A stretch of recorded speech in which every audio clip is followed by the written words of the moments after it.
29 minutes past 6. For there is one God and one giver of life, and he's called Walache.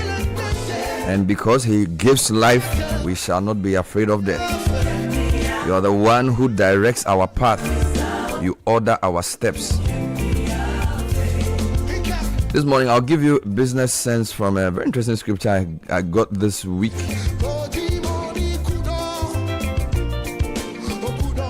And this is from the book of Jeremiah. I think it's chapter 9, verse 23.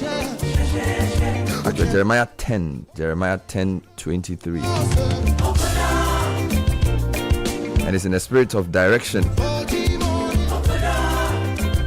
It says, "O Lord, I know that the way of a man is not in himself.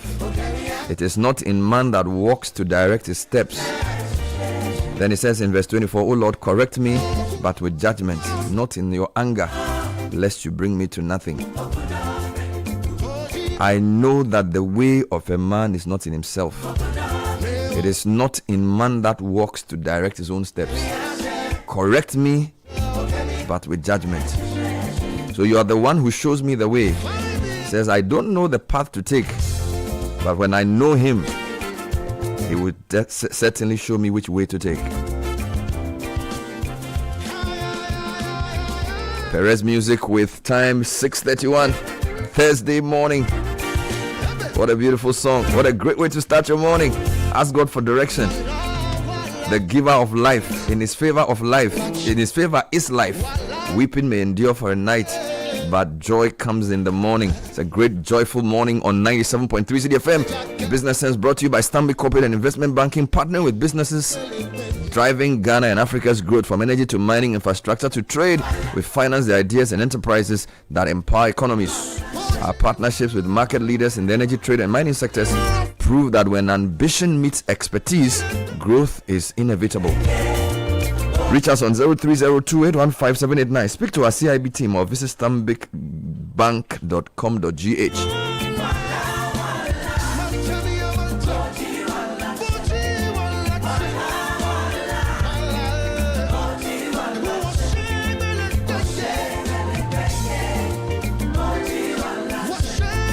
The Citi Breakfast Show. Rise above the noise. Unleashing the power of relevant radio. This is Citi 97.3. Join the conversation on the Citi Breakfast Show on Facebook at facebook.com/Citi97.3, Twitter at twitter.com/Citi973, and Instagram at instagram.com/Citi973 with the hashtag CitiCBS. This is the Citi Breakfast Show, the city's biggest conversation.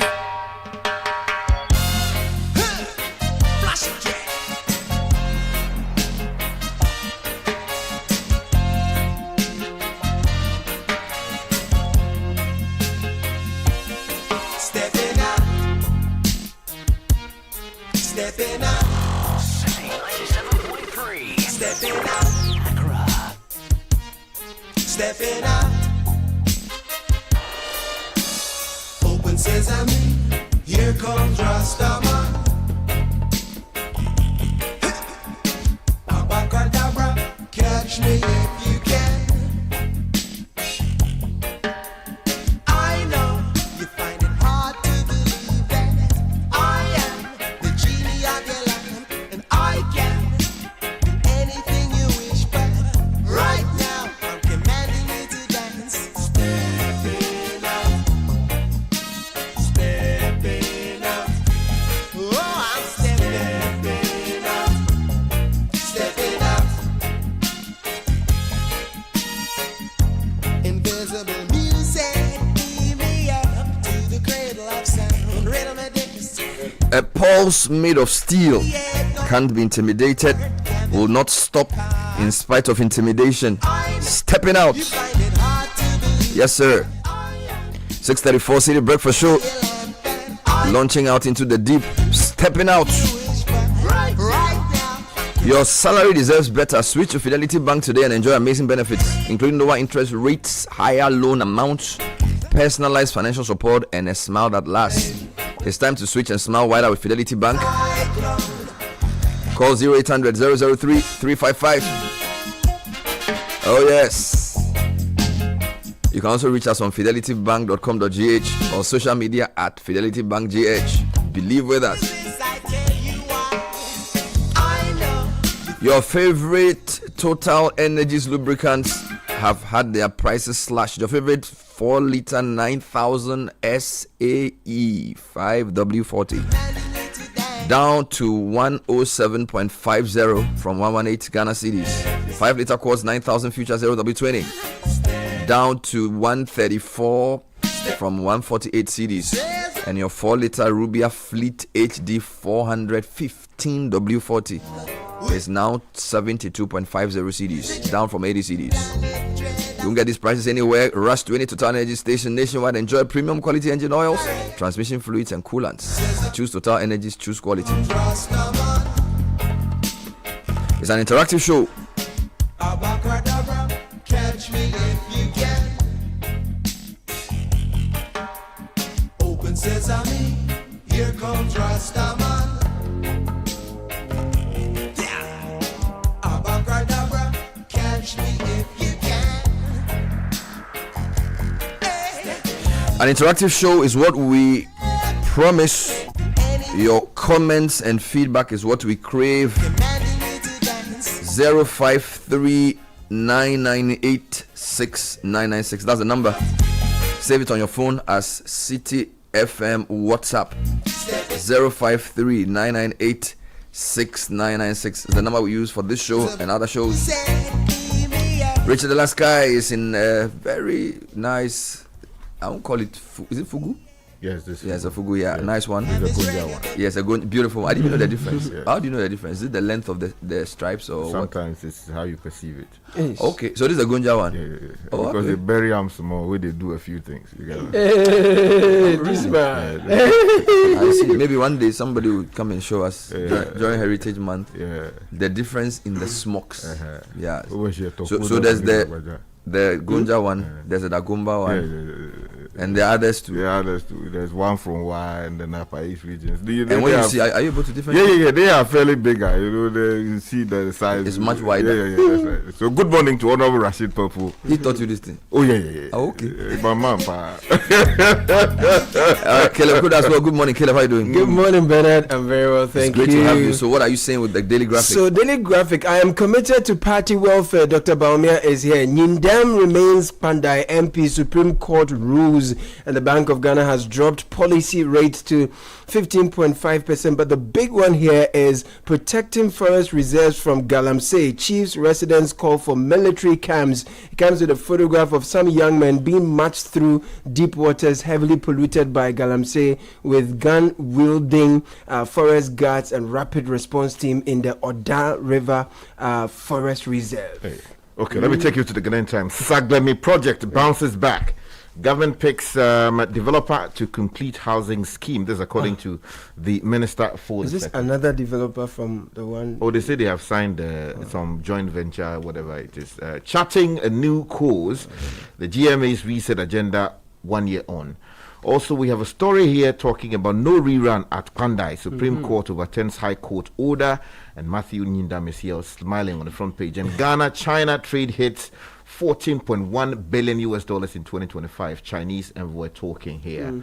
And then also BOG cuts policy rate to 4-year low to 15.5% to boost growth. Right, before daybreak, the back page of Daily Graphic has government clears 115.9 million Ghana cedi premix fuel under recovery arrears owed BDCs, and daybreak has Jude Sekle reports Edward Bauer to national security. Nanumba Council deepens ties with MPA. Gold reserves declined to 18.6 tons in December 2025, and Brian dwarfs Baumia Ken in Fagab pose. Let me take you to the Chronicle. The big story says Ashanti region backs Brian after delivering his message of hope to 11,000 delegates. I don't know how they even come up with some of these headlines. You know, Ashanti region backs. I don't know. As if, you know, the whole region How you says. perceive it.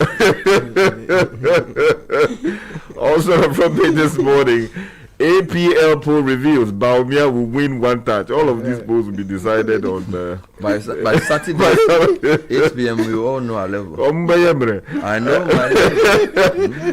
Baumia will bring victory to MPP. This is Jinapo talking. I spoke to you also. Right. So I have my final paper here. Daily Guide. Supreme Court retains Nyindam as Pandai MP.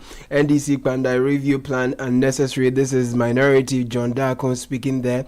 My vision for MPP Ghana sets me apart. This is Dr. Yaose Duchum, and BOG cuts policy rates to 15.5%. Police arrest 4 gold robbers. Citi FM website citynewsroom.com says interest rates have eased. Banks are now chasing customers with loans. According to the governor of the central bank, the Bank of Ghana has also reset microfinance rules, raising capital and setting 2026 deadlines. In other headlines, all MPP related. So, for example, Baumia will win 14 regions in MPP primaries. This is Global Info Analytics. Also, Musa Danko explained why Baumia is leading. Meanwhile, Evans Dia says only Kennedy Japan can cross 50 plus 1. And then other headlines, Baumia's performance hinges on Brian Champions results according to the Kennedy Japan campaign. So lots of headlines relating to this matter. Meanwhile, police arrest driver with 714 slaps of suspected Indian hemp. And Laboni Junction, traffic to be disrupted for pedestrian footbridge installation. Yeah. So that's happening later in the week. If you go to Channel 1 News Online, it's also MPP focused. Our research focused on strategy, not speculation, according to Evans Dria.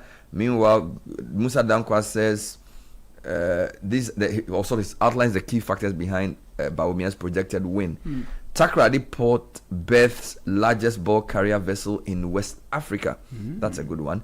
Meanwhile, FDA says food vendors don't use Akesha Parazone in Wache Okru. In Wache and Okru.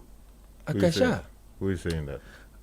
Well, FDA says food vendors, I don't know what I'm saying, they shouldn't use it or they don't use it. Okay. Maybe the story will explain response it. to another story. Yeah, this is, I think somebody was claiming that, you know, Akesha, those who come to Akesha, those people, something they used to clean the saucepan. Good. So FDA is talking about, I'll give you the headline shortly. Road Ministry announces nighttime traffic disruption on Ring Road East. This is the same Laboni Junction.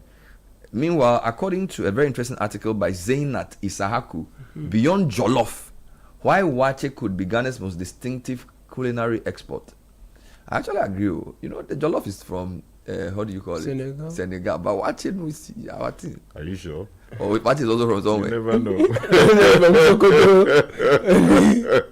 There's a very troubling story from Northern Business College. 900 girls have been displaced from their dormitory because of a fire. Right. The National Fire Service says power fluctuations are likely cause 900. So they all have to go home for the dormitory to be repaired. Wow. Almost everything they had is lost.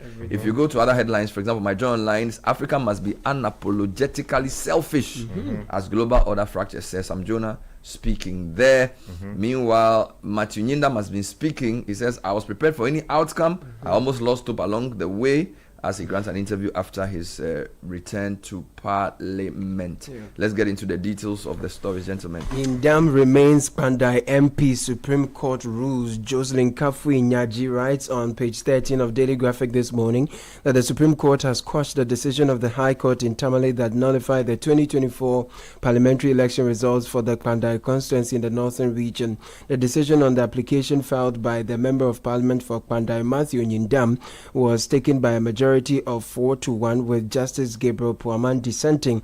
Justices Amadou Tanko, Yoni Kulendi, Samuel Asiedu, and Henry Anthony Kofi were on the majority side. The Apex Court consequently set aside the November 24, 2025 judgment of the High Court Tamale, together with all consequential actions and orders that arose from the decision. Now, the Supreme Court indicated that the full reasons for both the majority and minority decisions will be filed at the registry of the court on February 6, 6, 2026. Now, in delivering the ruling, the court requested the High Court's decision to be brought before it for the purpose of being set aside, and same was accordingly quashed. The court sitting yesterday was without arguments from the parties. Only the justices were present to deliver the verdict. Now, top figures of both the NDC and MPP, the two contending parties in the case, were present. Electoral Commission was represented by its lawyer, Justin Amanuvo. Wonderful. Yeah. So that's the big story, and he's been reacting on a number of platforms. He says, for almost a year, I've never had peace to work. Bandai MP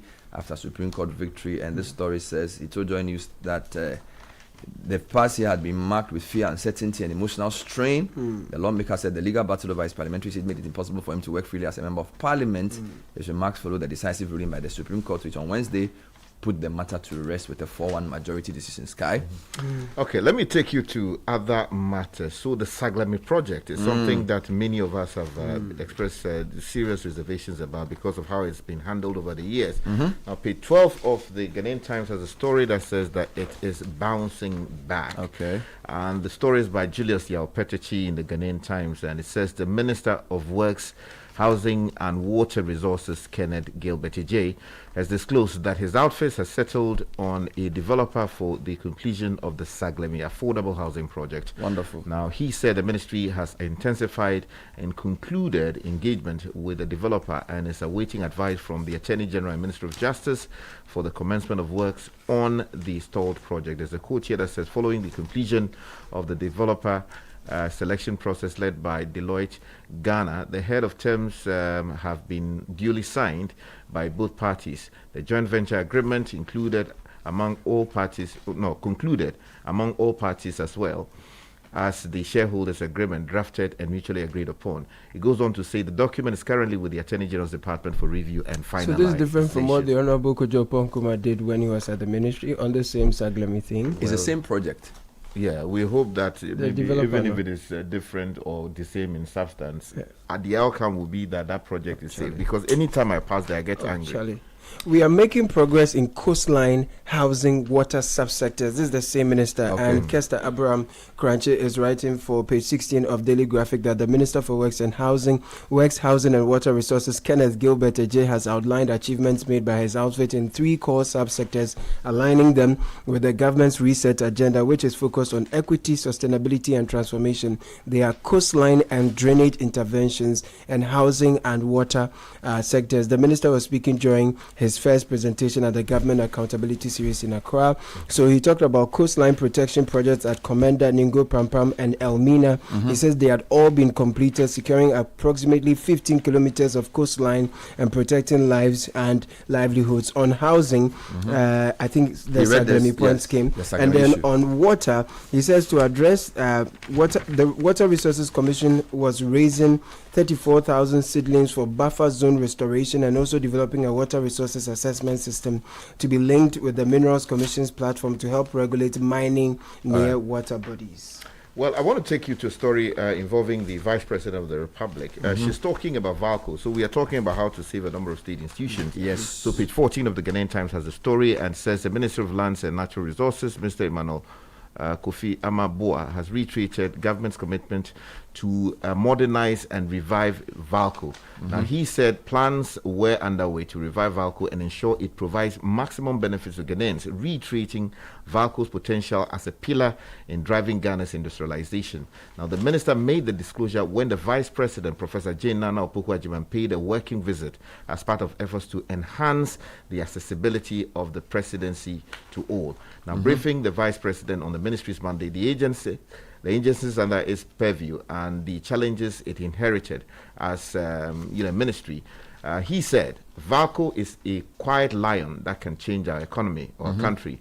We have big plans for its revival. It goes on to talk about other things. And then also the Vice President stated that the visit was one of numerous visits to various ministries, emphasizing that its purpose was to assess performance and foster coordination between her office and the ministry. It looks like the minister, the president, the Vice President, when she leaves there, she takes a scorecard to the president to say, Charlie, this is the performance of that minister. That minister. remember from last week, Transport Ministry, Yes, Lands yes, Ministry, yes. Energy Yeah. Ministry. Yeah. Let's go to the financial sector. Two interesting stories. Bernard, before then, can I do the final social story? Yes. Please. 900 students of Nobisco displaced after fire outbreak. So page 20 has that on Daily Graphic. About 900 students of the Northern School of Business Senior High School and Nobisco have been displaced after fire gutted the girls' dormitory block. The fire, which started at about 2 p.m. yesterday in the afternoon, caused extensive damage to the building and destroyed students' mattresses, trunks, uniforms, books, and other essential learning materials. Now, some students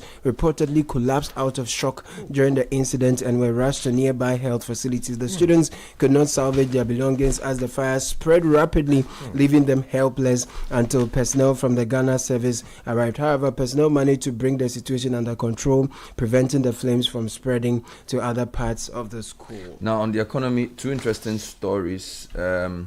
The central bank has lowered our primary interest rate by 250 basis points.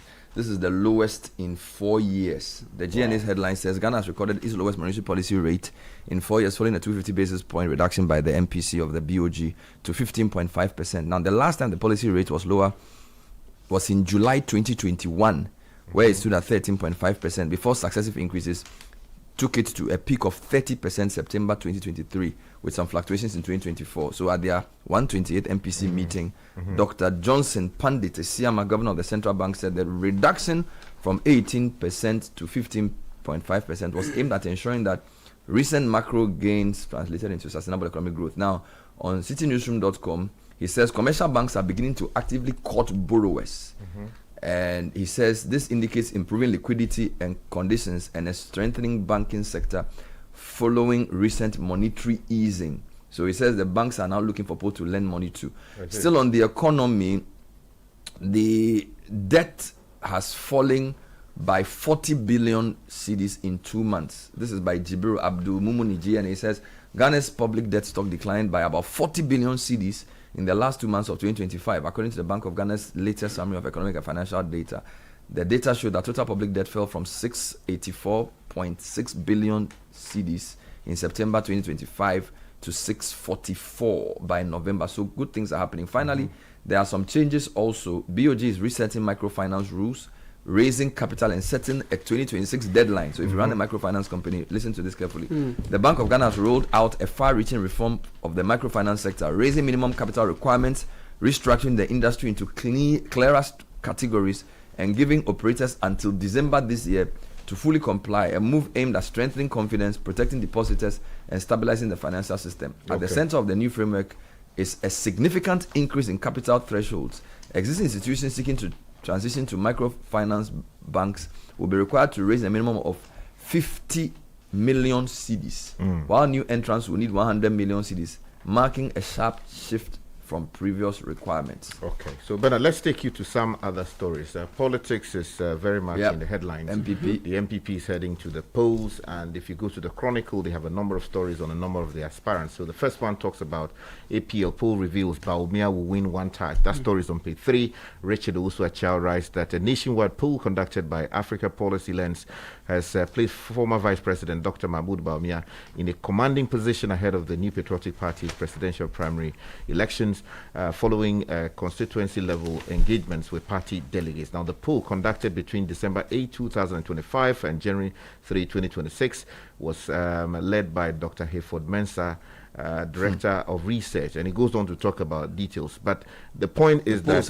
it says that Baumia will win. Now, there's one here. The guy said only Kennedy can get 50 plus 1. Dr. Evans Dua. I had him on Musa Dankwa. Musa Dankwa said Baumia will win one touch. Okay. Lots of stories on the polls and what's happening. Brian the Champon is saying FGAG poll says Brian drops Baumia. Okay, you want to mention one? No, please go ahead. FGAG polls. FGAG is gagging. It says the latest Future Governance Analytics Project FGAG survey of NPP delegates shows a dramatic reshaping of the flag bearer race. Dr. Brian Champon has surged 42% support, overtaking both Dr. Mahmoud Baumia and Kennedy Japan, so 32 and 25% respectively. This marks a decisive turning point. Yes. Brian Champon is no longer just the fastest rising contender, he's now the front runner And let me across give you multiple two independent related services. stories. Okay. So Baumia says he will give 10 appointments per constituency if elected president. Thank you. This is on his campaign tour. I think he's trying to checkmate Educhum. So health and so former vice president Dr. Baumia has pledged to allocate at least 10 national level appointments to every constituency under a future MPP government led by him. Then Kennedy Japan has also set up anti-rigging committee. Thank you. Spokesperson for Kennedy Japan campaign, Kwesi Kwarteng, says the team is taking proactive steps to safeguard the integrity of the poll. Speaking to Channel 1 News on Wednesday, Kwesi Kwarteng disclosed that the campaign has established an anti-rigging election committee alongside a dedicated results collation center. And the mechanism will allow the team to capture and verify results in real time, enabling them to independently confirm outcome even before the EC officially declares the results. So it will be a busy day for all of us. Exactly. And then finally, there's a story in the Chronicle that claims that the people of Ashanti region are backing Brian. That story says thousands of delegates from across the Ashanti region on Sunday converged at the Heroes Park in, it should be on, right? Convention, yes. Oh, yes. In Kumasi, as the new Patriotic Party flag bearer hopeful, Dr. Brian Achampong concluded his campaign engagements in the party's traditional stronghold with a call for unity, discipline, and renewal. And the statement or the story goes on to claim that the Ashanti region is now Brian, backing. they worry the too big. Well, I have a They story. disturb them, Charlie. When they go, then he goes. When he goes, they go. Charlie, plenty. This man, he says he's been to all the regions, including Boko. But So, Charlie. I mean, I feel like he's pushed into the race a lot. Yeah. So it's going to be very interesting on Saturday what we see. But Dr. Educhum is here. So far, I think Dr. Japan, Kwabena Japan is the only one I'm not seeing a story on. Yeah. But my vision for MPP, Ghana, sets me apart. This is presidential hopeful of the new Patriotic Party and former Minister for Education, Dr. Yose Educhum. He says his vision to confront poverty head-on and restore dignity to the Ghanaian worker is what distinguishes his bid for the party's flag bearership ahead of the January 31 contest. He was addressing party delegates. Let me deal with the food issue. Yeah. So, Channel 1 News Online is reporting that FDA has dismissed claims circulating on social media that a hazardous substance known as Akesha parazone is being used in preparation of food such as wache, okro, and ayoyo soup. In a statement issued on January 28, the FDA said investigations and routine market surveillance have established that the substance commonly used by food vendors is sodium carbonate, locally known as soda ash or light, which is a globally recognized and approved food additive for specific applications. According to the authority, sodium carbonate is used in food preparations to enhance texture and color, increase the sliminess of the okro and ayoyo. Do you know what that means? Yes. Account. Yes. And help tenderize food such as meat or beans. I see. So The guys call it canwe. yeah. So are they saying that woman's an account or what? No, he's saying that account is good. Account. Okay. Some people were alleging that they were using Akesha parazone. Okay. But that account, somebody take chop okro soup We and lose affected the international boxing bout. bout. The FDA explained that the confusion stems from the similarity in appearance between soda ash, which is account, and bleach, locally referred to as Akesha parazone, as both were whitish. However, it noted that the two substances are fundamentally different. My God. While sodium carbonate is safe for consumption when used appropriately, bleach is toxic and corrosive. Now, still on wache, right? There's a very good article written by Zainat Isahaku. Okay. And her point is that when the American streamer visited Ghana, I Show Speed, everybody was talking about jollof. And that he even dived into some jollof rice. That one, they are completely unacceptable. Now, she's saying that for years, jollof rice has functioned as a kind of cultural shorthand for West Africa. Arguments for which version is the best, etc. But according to her, wache, however, occupies a very different space. Okay. Made by cooking rice and beans together, traditionally with dry sorghum leaves that give it distinct dark color. Wache is deeply rooted in Ghanaian culinary history. Okay. Its origins are commonly linked to northern Ghana and Hausa food traditions, later absorbed into urban life through migration and trade. Today, wache is one of the most widely eaten meals in the country. It is sold early in the morning by roadside vendors and eaten by office workers, drivers, students, and traders alike. Yes. Unlike jollof, it is not reserved for special occasions. It is everyday food, practical, 24 hours. filling, and affordable. And unlike jollof, wache is rarely contested. Thank you. So basically, as for wache, it is our thing. Yeah, but you see, you can challenge that too with Bobo. No. There are 2 points. He's saying that No, I no understand. African country can claim wache. But can somebody claim our Bobo the way we do it? Oh, but your Gary, everybody can cook it. No, it's not about your everybody can cook it. It's about whether we can own it. So it goes on to say that if you go to other countries, Nigeria has suya, Senegal has something called the boudin, South Africa has something called banicho. And so these dishes travel well because they are rooted in the lived experience of the people rather than competition. So we should push the wache issue. According to her, wache or rice and beans are widely understood to be from Caribbean and Latin America. But wache sits comfortably within that familiar structure. Yeah, but I think you should order some wache this morning. Yeah, That's the Just end of end the the story. argument. Yeah. That's the end of the story. I think that would just solve the That's the end of the story. We'll deal with that.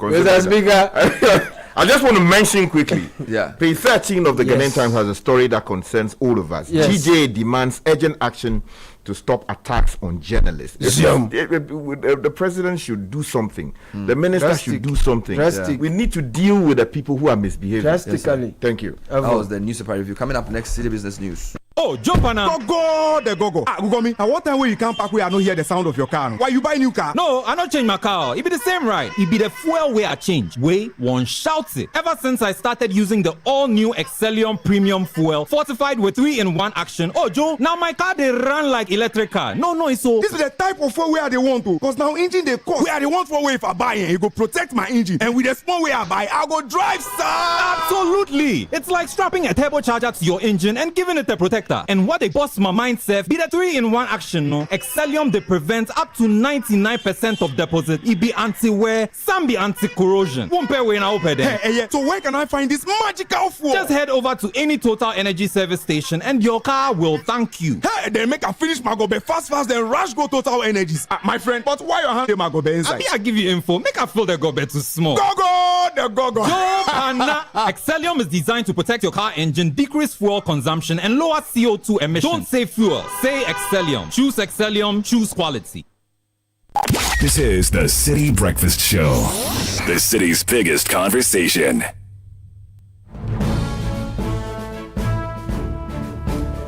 Time for the City Business News. Neil Latte is here with the bulletin. Good morning.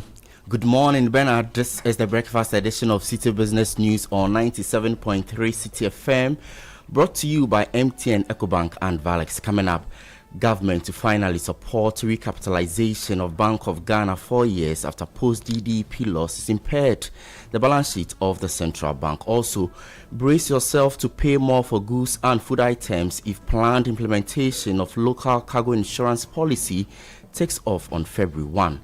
Plus, cost of construction is going down, but do you know which of the building materials are recording huge price reductions? Stay with us, we'll be telling you about that.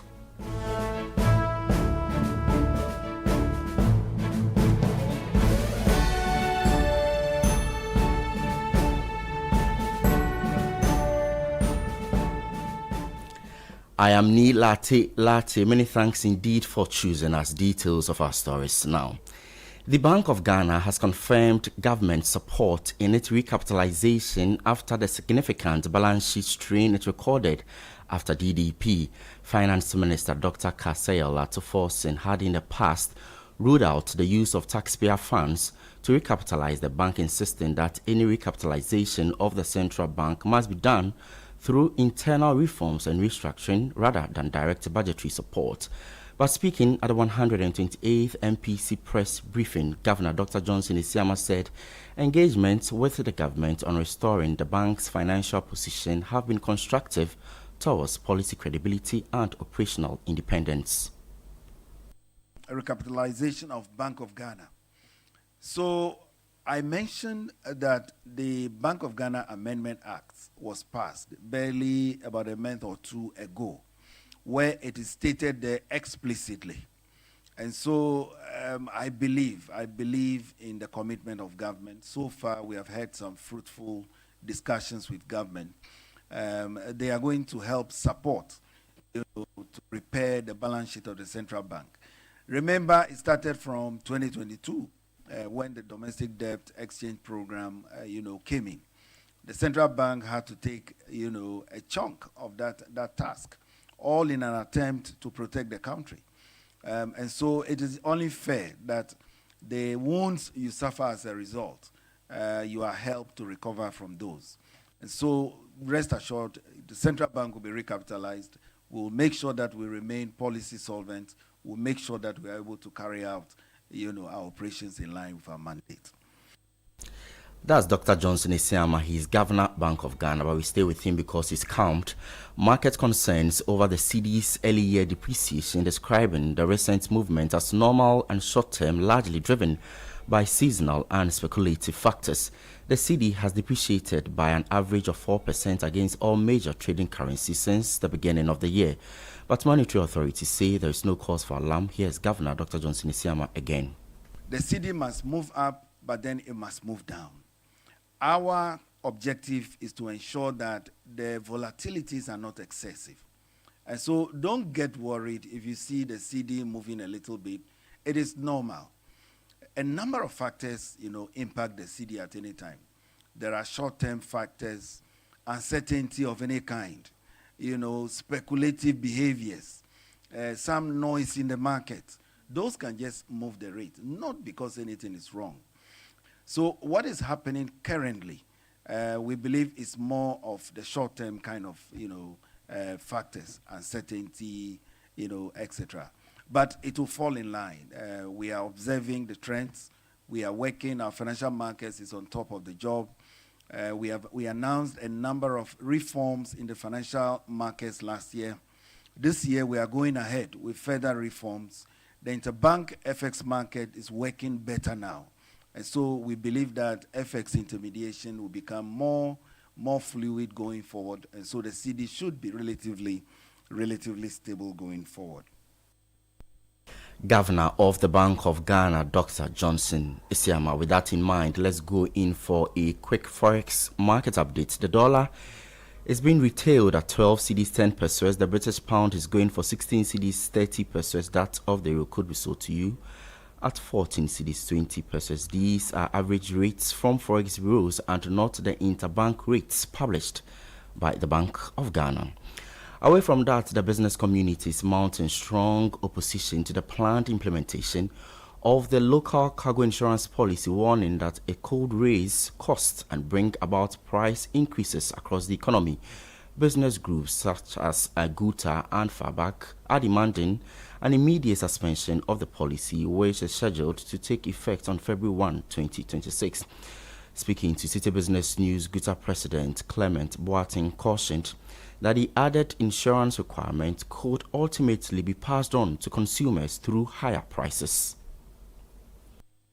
But you cannot just impose, something that the people that are going to be affected have not been. You haven't brought the people to the table and then have discussions with them.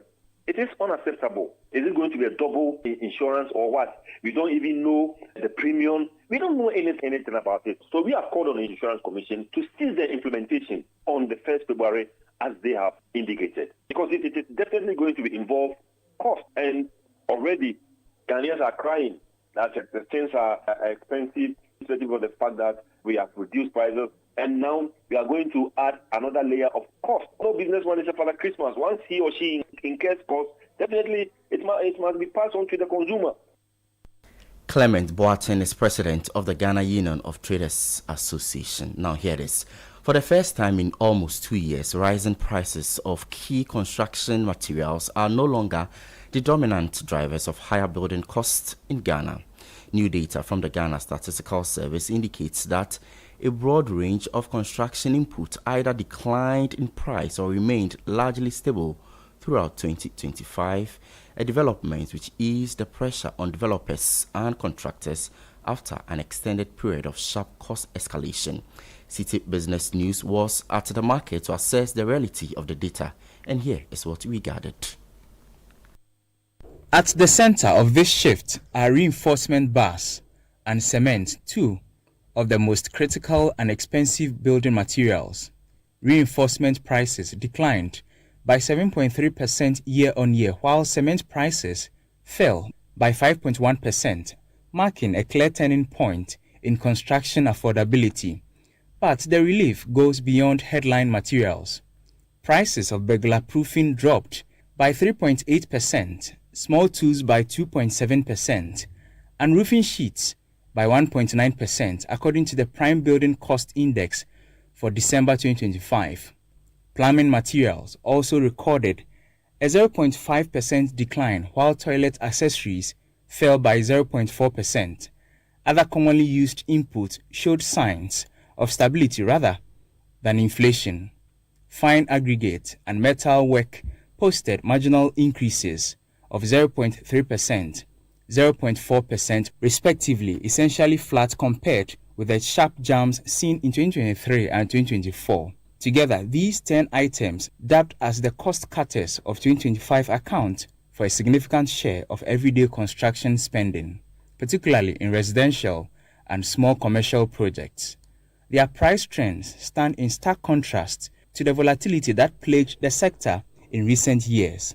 The easing in material costs helped push overall building input inflation down to 4.4% in December 2025, the 8th consecutive monthly decline, while prices fell 0.2% on a month-on-month basis. Dealers in building materials who spoke to Citi Business News say they are recording increased sales. They are, however, calling for further declines to encourage more individuals to begin and complete their building projects. The price variations will be about maybe 2% in changes. But with the sales here, we are making a lot of sales. As compared to last year, this year has been very good in sales. When you say this year has been very good, what are some of the things that people come in to buy? Okay, probably coming to buy the towels, then the sinks. Yeah, but then the towels has been moving a lot. Also, that one, there's been price reduction. It used to be 200 cities, but now it's 195 cities. So there's been price reduction in the towels. Sales are manageable. Previously, sales were low due to the high cost of building materials. However, material costs have now reduced, which has improved customer response. For example, tiles, especially the 40 by 40 size, were previously priced at 160 Ghana cedis, but are now selling at 140 Ghana cedis. You heard a building materials dealer MI clue ending that report filed by my colleague Danilo Drumensa. And that's it for the breakfast edition of Citi Business News, brought to you by MTN, Access Bank, and Valex. I'm Ni Lati. More news on citinewsroom.com/business. Do have a good business day.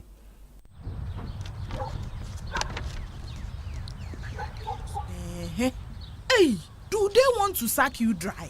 Why shall I way? Engagement things and kwenye. Hey, sure. They even added washing machine, fridge, flat screen TV, 65 inches and so. How do they expect you to buy all these and still take care of your family? Oh, Kwame. Mama. And how hukra? With Access Bank's Pick Now Pay Later, we can get everything now in minutes and pay at 0% interest over the next 6 months. Eye koko kra. Hey, sir. Access Bank says faster is here. With a now digitized Pick Now Pay Later, life's big moments are within reach. Just click, pick, approved in minutes. For more information, call our 24-hour contact center on 0800 00 4400. Terms and conditions apply. Access Bank, more than banking.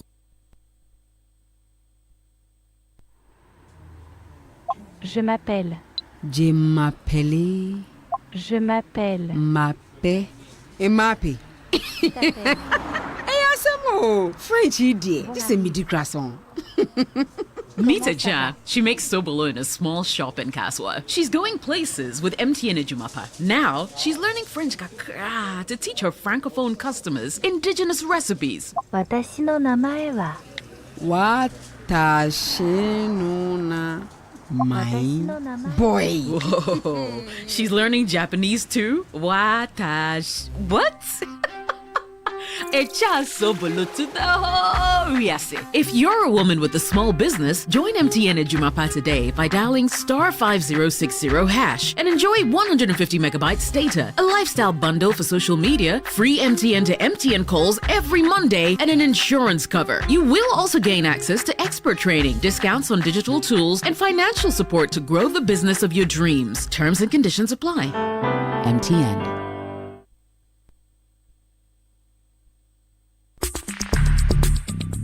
Join the conversation on the City Breakfast Show on Facebook at facebook.com/City 97.3, Twitter at twitter.com/City 973, and Instagram at instagram.com/City 973 with the hashtag CityCBS. This is the City Breakfast Show, the city's biggest conversation.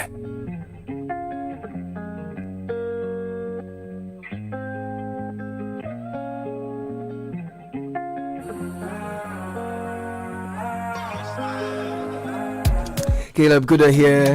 Many thanks to Neil Atelate who brought us the breakfast edition of the City Business News, proudly brought to you by Access Bank and MTN. Access Bank is rewarding customers with its Rewards by Access, a loyalty program designed to add value to your everyday banking experience. Shopping, traveling, handling business expenses, every transaction you make with your Access card brings you closer to exclusive benefits, premium privileges, personalized rewards, all tailored to suit your lifestyle. Points earned through your card transactions can be redeemed seamlessly at any of our merchant partners nationwide, making your spending go even further. Use your Access card today. Enjoy a rewarding banking experience only with Access Bank.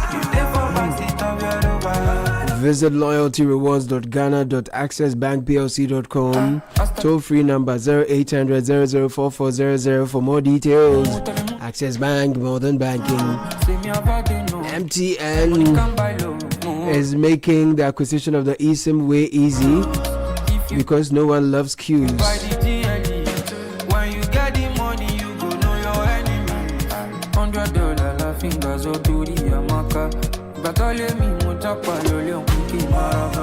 If you've been wanting to switch to an eSIM, you know the digital SIM that's built in your phone so you don't need the little plastic card. Now's your time. MTN has flipped the script and you can literally set up your eSIM yourself right from your couch. No queues, no waiting, no ticket. Just open the My MTN app, follow the prompts, and boom, you're live. It's the ultimate life hack, so grab your phone, download the My MTN app if you haven't already. Skip the queue today. There. Now, as we step into this brand new year, Lesheho Ghana says thank you to our cherished customers for trusting, supporting, and doing business with us throughout 2025. Your loyalty means everything to us.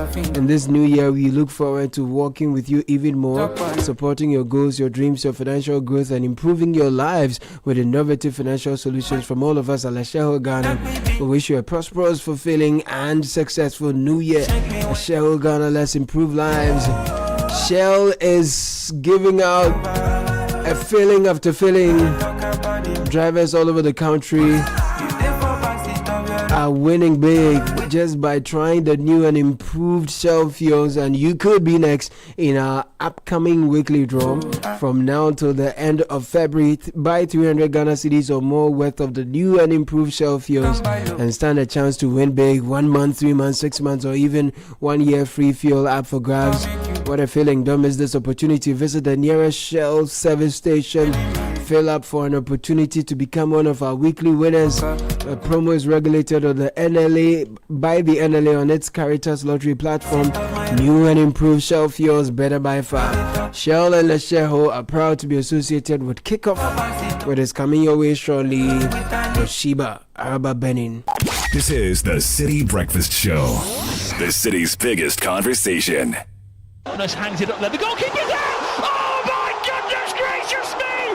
This is unbelievable! A diving header from Trubin!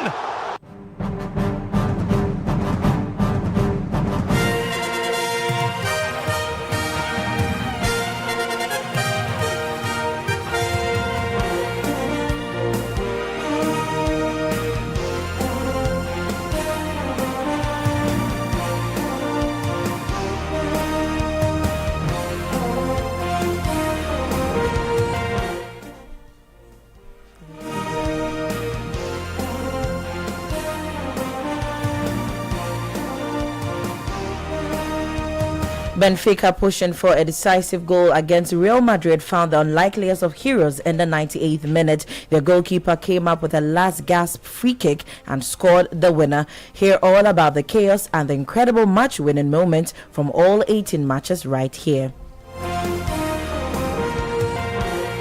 Plus some updates from the local scene. We have GPL, GFA and many more. I am Sheba Araba Benin. This is Kickoff, brought to you by Shell Go Well, Politan Ghana and Lesheho. Let's Improve Life and Western Union.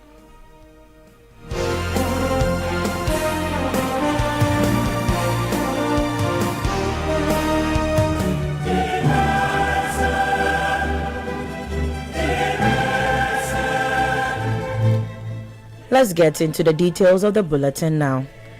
The Champions League delivered and served well on the platter, a dream to football lovers and potential investors, as all games were played at 8 p.m. yesterday. Ajax went down 2-1 at home to Olympiacos, while Arsenal scored a narrow 3-2 win over Kairat Almaty at the Emirates. Despite the victory, Arsenal boss Mikel Arteta felt his side should have been more clinical in front of goal. I'm very proud of the players and the run that we had in this first stage of the competition. Very difficult to win 8 games in a row in the Champions League, and you can see what happened with other teams. So we really need to acknowledge that. Today's game, with a lot of changes as well, started in a really good way. The attitude, I think, was spot on from everybody, and we demanded that. Disappointed with the 2 goals that we conceded, and as well with the level of efficiency, because we should have scored many more in the game, but I think it was a good way to end the competition, the first part. In Spain, Athletic Club suffered a 3-2 home defeat to Sporting CP, and Atletico Madrid was shocked by 2-1 by Bodo Glimt. Barcelona, however, cruised to a 4-1 win over FC Copenhagen. Head coach Hansi Flick welcomed the results, but admitted his team must improve defensively going forward. Yeah, well, was good, but again in the first half I was not happy with the game, with the performance of the team, and second half was much better. So we also have to start from the beginning like that, and this is when I can say today a thing that we have to make better.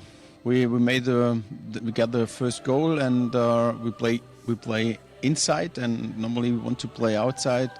And because we know that they want they play inside, get the ball, win the ball, and then transition. And we have to avoid this, and we want to avoid this. But at the end, the second half was great game from us, fantastic goals, and this is what the fans wants to see and supporters wants to see. I'm happy about that. Bayer Leverkusen brushed aside Villarreal 3-0, while Benfica claimed a big 4-2 win over Real Madrid. After the game, Jose Mourinho described the victory as a deja vu moment and singled out his goalkeeper for special praise. For me, everything is deja vu, but this one is the first time. We knew that he could do it. We were losing in Porto a couple of weeks ago, and in the last minute he went there and he almost scored.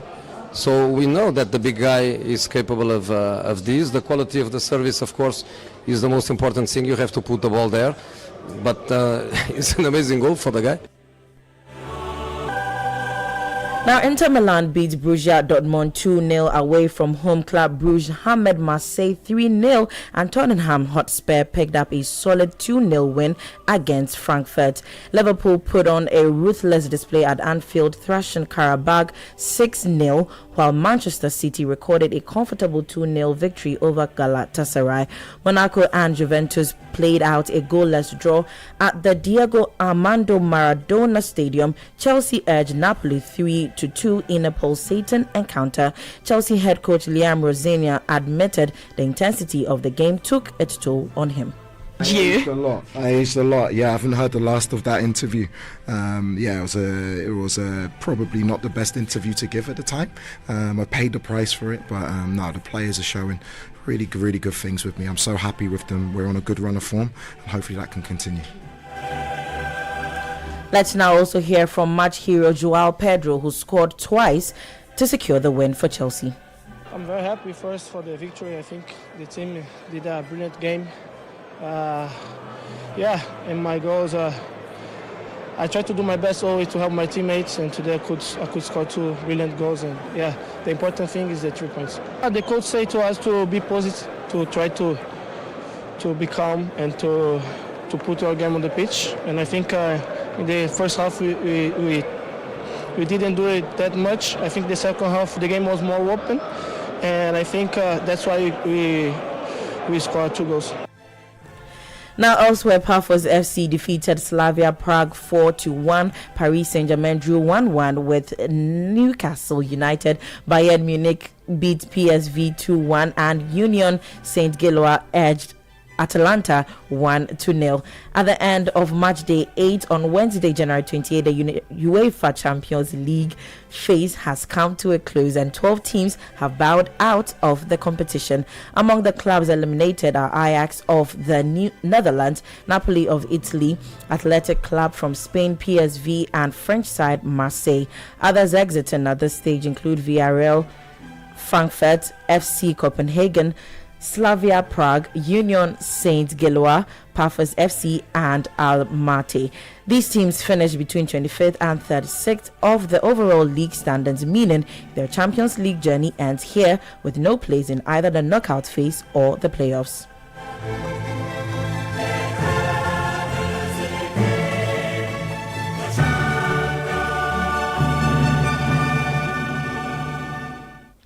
Away from that and on to some local stories, we begin with CAF-related issues. The Confederation of African Football, CAF, has issued unprecedented sanctions to Senegal and Morocco following incidents that marred the 2025 Africa Cup of Nations final. In a statement released by CAF's disciplinary board, Senegal were hit with the heaviest financial penalties, totaling $615,000 after being found guilty of multiple breaches during the heated final. The breakdown includes $300,000 for supporters' misconduct, $300,000 again for misbehavior by players and team officials, and an additional $15,000 for receiving 5 yellow cards during the match. Senegal head coach Pape Thiaw has also been suspended for 5 official CAF matches and fined $100,000 for bringing the game into disrepute. Morocco were also heavily sanctioned, receiving fines amounting to $415,000.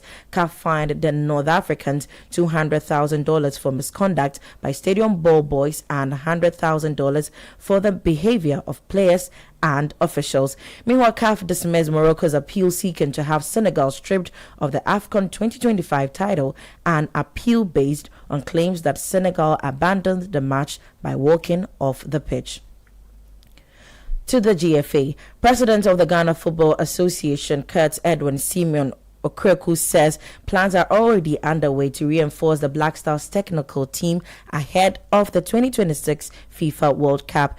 Ghana secured qualification with a 15-member technical crew, a structure the GFA believes played a significant role in the team's 5th World Cup appearance. Speaking on Metro TV, the CAF second vice president explained that strengthening the backroom staff before major tournaments remains a core strategy to give the Black Stars a competitive edge on the world stage. I think by convention and by practice, Ghana has always had a lean technical team during qualification periods. And Ghana, maybe through scarcity of resources, have always retained a very lean technical team as compared to many other big football countries. And whenever we've had to engage or to be involved in tournaments, we have found a way to bring in the needed strength that we need, and will not depart from that. Still with Kurt Okreku, he also hailed the Catch Them Young refereeing initiative as the most impactful policy he has introduced since assuming office. Over the past 5 years, the program has focused on identifying, educating, and training young talent aged between 13 and 16, preparing them to officiate at both juvenile and senior levels of football. It's the reason why I set out, or I rolled out this Catch Them Young refereeing strategy a few years ago. I knew what it will give to Ghana football. I knew the challenges that it may bring along the line. But so far, I'm extremely excited about the turnout about the outcome of the Kajam Young. Perhaps one of the best gifts I have given to the Ghanaian game since I took office. I think that there's a need for more investment in their strategy. We need to find the resources to support the kids, especially in trainings. You heard the president of the Ghana Football Association, Kurt Edwin Okreku, and that's how we end this bulletin, and that's the latest in the world of sports. For more on all these stories, visit citysportsonline.com. Kickoff was sponsored by Shell Go Well, Politan Ghana, Western Union, and Lesheho. Let's improve life. I am Sheba Araba Benin. Thanks for listening. The City Breakfast Show continues with Bernard Avle and the team. This is the City Breakfast Show, the city's biggest conversation. Let's go. Let's go. Let's go. If you need unique services, innovative financial solutions, we deliver on our promise, cause we are number one. Let's go, we improve your life. Let's go. Let's go. Hey, mama. Hey, mama. Hey, mama. Even when you're stuck with nothing, no matter your situation, let's go, we improve your life. Let's go. Let's go. Let's go. Hey, mama. Hey, mama. Hey, mama. Let's go, we improve your life. This is a story of determination. This is the story of Anthony Owusu-Ansah and his delivery business, Shark Express. What started as one man's dream is now a thriving same-day delivery business that serves hundreds of families. Through financing, mentorship, business networks, and market access, APSA is helping businesses like Shark Express grow, create jobs, build futures, and deliver joy across Ghana. Behind Anthony's success isn't only hard work, it's having the right partner like APSA, one that helps him dream bigger and reach further every day. From funding to guidance, APSA stands with entrepreneurs who dare to dream. We see your story and we invite you to write it with us. Your story matters. APSA. Today, we hit the streets to ask Ghanaians, what would you do with free fuel for 1 year? Oh, road trips with the girls every weekend. That's extra savings to help fix my car. Charlie, 1 whole year, I'll finally be able to visit my mom without worrying about the distance. This season, it's feeling after filling from Shell with new and improved fuels so you can do the things you love. Buy 300 Ghana cedis or more worth of new and improved Shell fuels and stand a chance to win. Free fuel for 1 month, 3 months, 6 months, or even 1 year. It's time to try the new and improved Shell fuels with additives that deliver efficiency, cleaning, protection, and performance. Don't miss out. Fill up with new and improved Shell fuels and get rewarded. Promo runs till the 28th of February 2026. T's and C's apply. New and improved Shell fuels. Simply better by far. This promo is regulated by the NLA on the Caritas Lottery platform. Terms and conditions apply. Mensaka Mekao! Now what's our dear?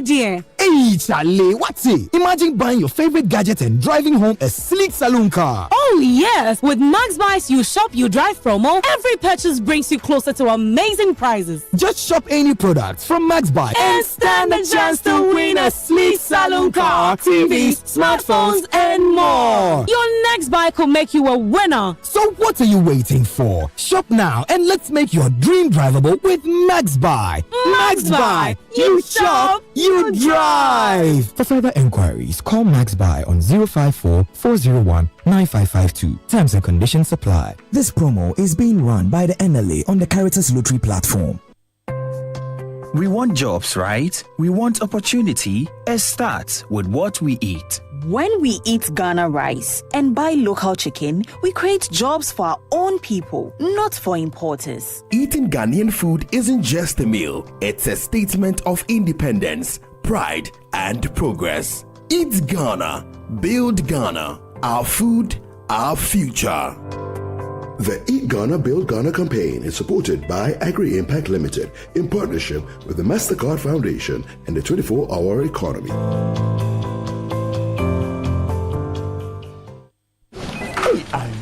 Challenge these days, new level crowd. Where did you pass? Me, pass somewhere. I just switched for a better life. I switched for comfort. Look, your salary deserves better. Switch? Yeah. How do you mean? I switched my salary account to Fidelity Bank.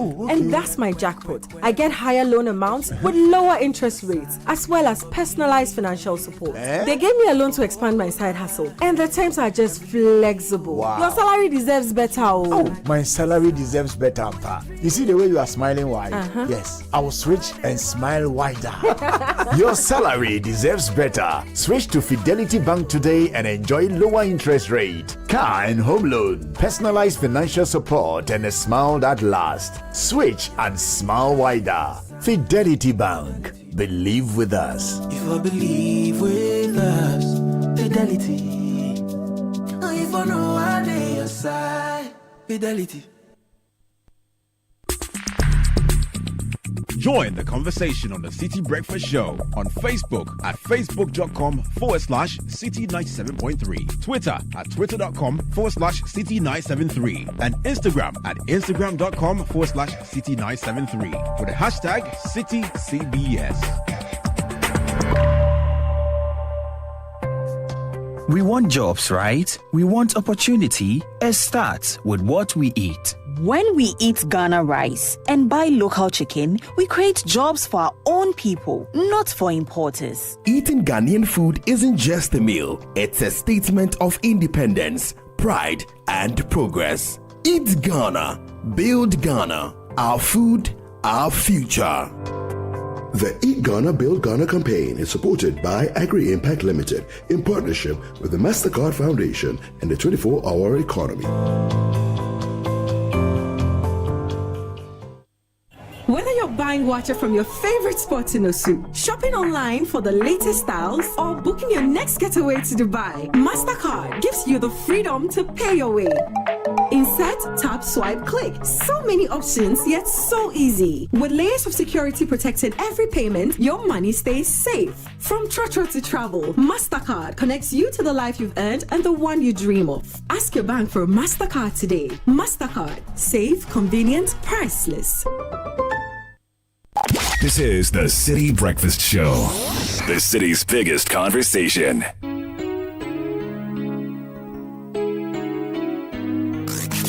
Unleashing the power of relevant radio. This is Citi 97.3. The Citi Breakfast Show. Rise above the noise.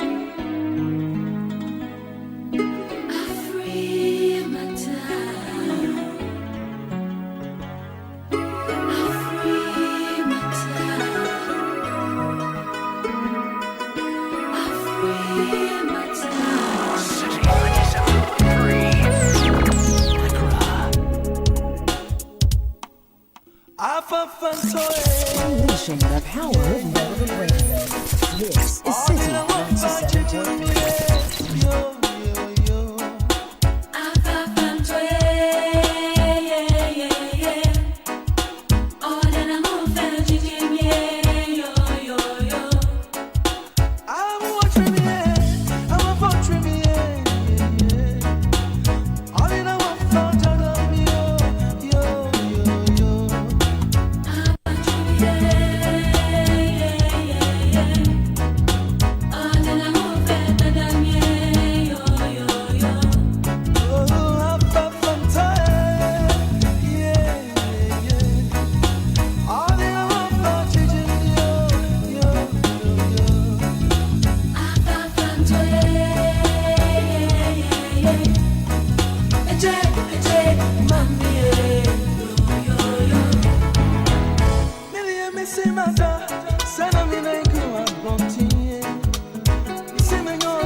Before my body, I'm selling the joy. That's the way we back what you say. I want venture somebody. I'm fantoye. What you do could go soon. Papa come down and go soon anyhow. 7:38 on the City Breakfast Show. So there's a question for the show today. Who's winning the MPP primaries on Saturday? Based on your observations as listeners, based on your soundings, talking to party people, who's going to win the MPP primary on Saturday? Some of the newspaper headlines are very interesting. Almost every week there's a story that claims something else, different polls saying different things. So that's the question for the morning. Is it Dr. Baumia? Is it Kennedy Japan? Is it Brian Champong? Is it Dr. Sarah Duchum? Or is it Kwabena J Japan?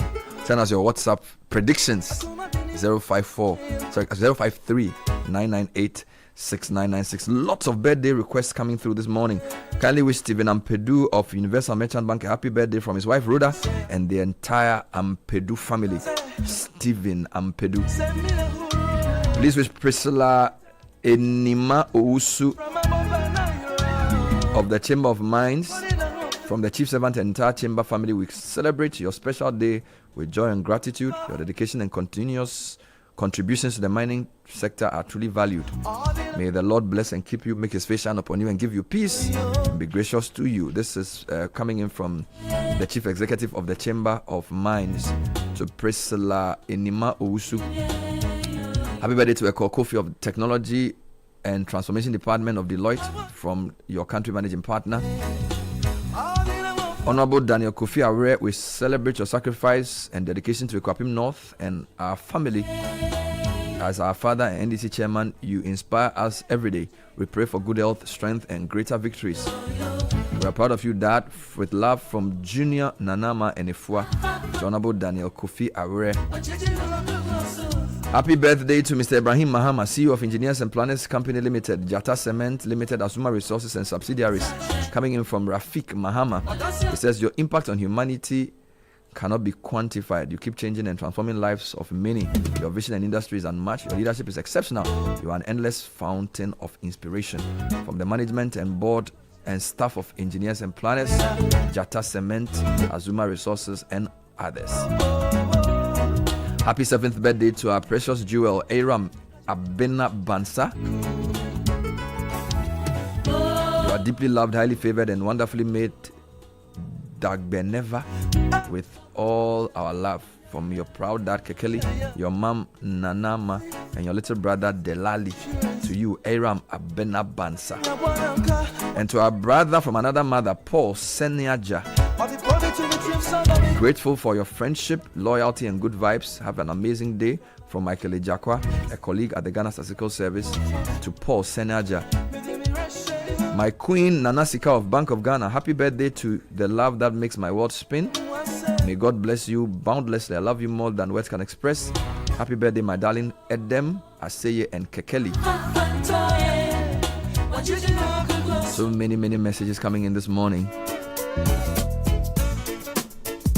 Indeed, there's another one here. GCB Bank PLC is honored to celebrate the birthday of one of Ghana's most esteemed industrial leaders, Ibrahim Mahama. From the heavy-duty excellence of engineers and planners to the rising national impact of Jata Cement, your work goes beyond building businesses.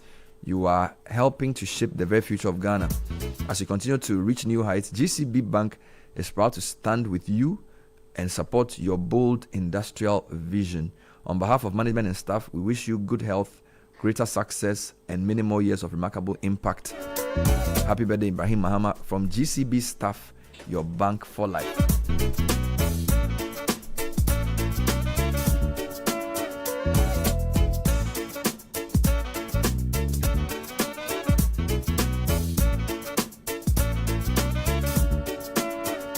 And special birthday wishes to Hubegson Al Hassan Musa of GGBL from Wicked Landlord Danny.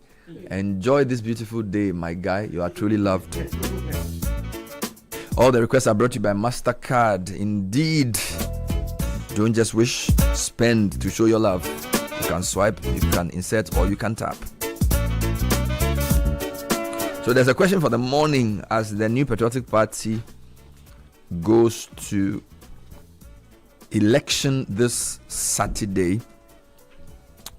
What is your prediction of the outcome? Based on all that you've heard, based on all that you've seen, what do you think? Do you have a preference? Send us your views on our WhatsApp number 053 998 6996. How do you read the landscape? We'll be discussing that this morning. In the meantime, your good energy journeys just got better. God is offering discounts at selected stations nationwide while maintaining the quality that protects your engine to take you further. It's the same trusted fuel enhanced with XP3 additives. God continues to deliver quality fuels that serve the nation for 60 years. Goil, good energy.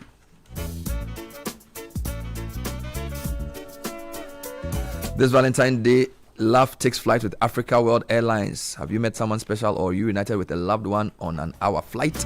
Share your story with a photo taken on or with our aircraft and you could win 2 return tickets. You can send your stories to celebrations@flyafricaworld.com or send it to our WhatsApp number 0578 179 011. Campaign runs from now to 8th February. Africa World Airlines, touching Africa, touching the world. Our stories are all different. For some of us, it's the thrill of chasing your dream of opening your own shop. For others, it's how they are able to tap their phones and pay for water with no stress. Whatever your story is, Absa is ready with digital solutions, travel insurance, free international debit cards, flexible repayment options, or loans, and countless other perks that actually match your ambition. So whatever chapter you're on, Absa says, we see your story matters, Absa. And get ready to boost your career with SEMA. This is for those who want real-world skills, global recognition, and a powerful network of almost 700,000 professionals in 190 countries. Become a global chartered management accountant. No boring lectures. Enjoy flexible self-paced online learning and study anytime, anywhere. Call 0263 011 992.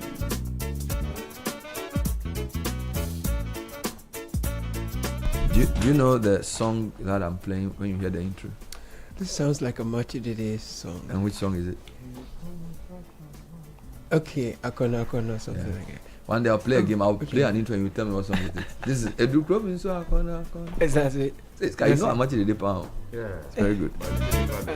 Edu Krobin, so. That's true. It's a very unique start. Let's talk about insurance. Enterprise Insurance Ensure Chile promo is on with the ultimate experience of football. Enjoy free fuel coupons, airtime, shopping vouchers, and you could win an all-expense paid ultimate football experience live at the stadium. Insure your car with Enterprise Insurance and be part of Ensure Chile promo. It's on from now till May 2026. Regulated by NLA on the Caritas Lottery platform. So you don't need to travel abroad. World-class education is right here in Ghana. At Lancaster University, Ghana, you will earn a British degree, develop employability skills, enjoy a campus experience that inspires growth and confidence. You will gain practical skills, global exposure, access to scholarships that make your dream degree even more achievable. So apply now to study with expert faculty trained to UK standards right here in Ghana. For more information, visit lancaster.edu.gh. You can also contact us via email, admissions@lancaster.edu.gh. Call us 0248 656 274. Lancaster University, Ghana, the only British university campus in West Africa. People are winning big on 590 mobile just by dialing star 959 hash. But it be like say boys don't know the rundown. So here's the NLA has increased the playing time of your favorite 590 mobile from Monday to Saturday. Non-rush starts from 8:30 p.m. and noon rush starts from 8:30 p.m. and closes at 1:25 p.m. the next day, while the evening draw starts at 1:30 p.m. closes at exactly 7:55 p.m. More time to stake more and more, time to win more. But note, Sunday Aseda remains the same with no change. Catch all the 590 mobile evening live draws from Monday special to Sunday Aseda on GTV broadcast from 8 p.m. to 8:15 p.m. Always remember to stake responsibly, not for persons below 18. Contact 0308-249-7444 for inquiries. 590 mobile at Dawunsem. Now, for years, owning a home felt far away, a dream for others but not for us. At Locust Estates, we believe every Ghanaian deserves comfort, dignity, and modern living. That's why we are building beautifully designed 3-bedroom townhouses, safe, secure, and community-focused, with a clubhouse, gym, swimming pool, 24/7 security. And if you want more, from premium family homes to stylish apartments, Locust Estates gives you a smart design at prime areas. Call 0200 557704. Visit locustestate.com today. It's an award-winning Ghanaian focus built for you. Locust Estate, modern living made easy.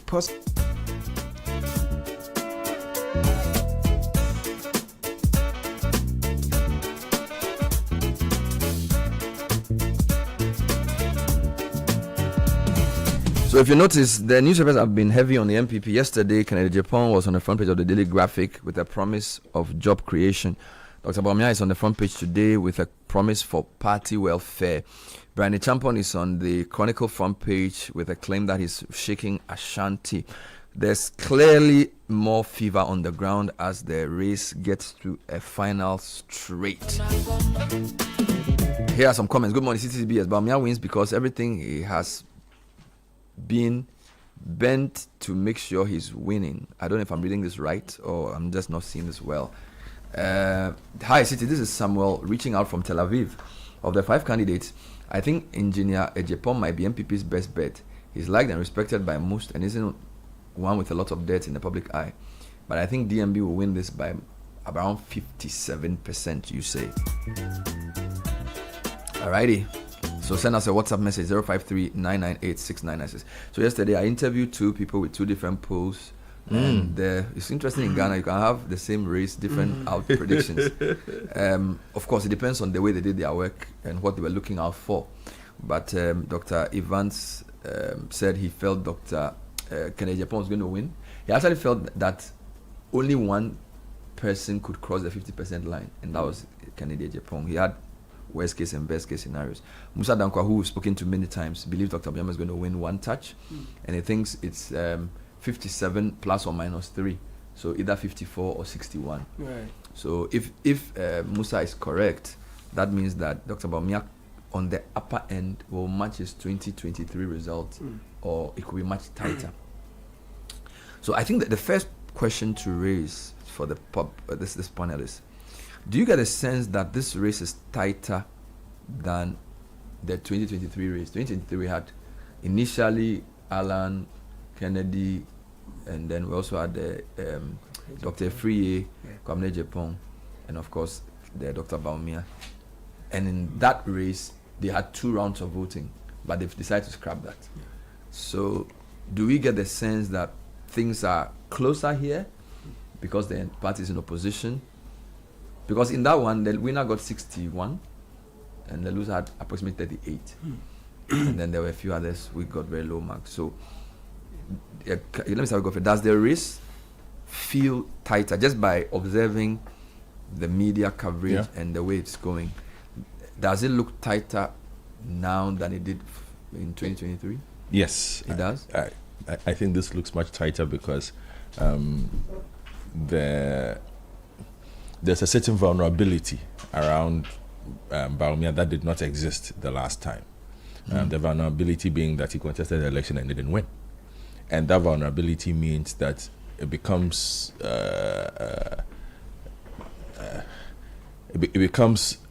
something that can be used against you by your opponents. And we have heard, for instance, Dr. Brian Champon eloquently break down why Dr. Bawumia lost the NPP election. Now, if anybody who watched his face-to-face interview with Umaru Sanda, he explained why he was blaming Dr. Bawumia for the election loss and why he felt that the party could have done better.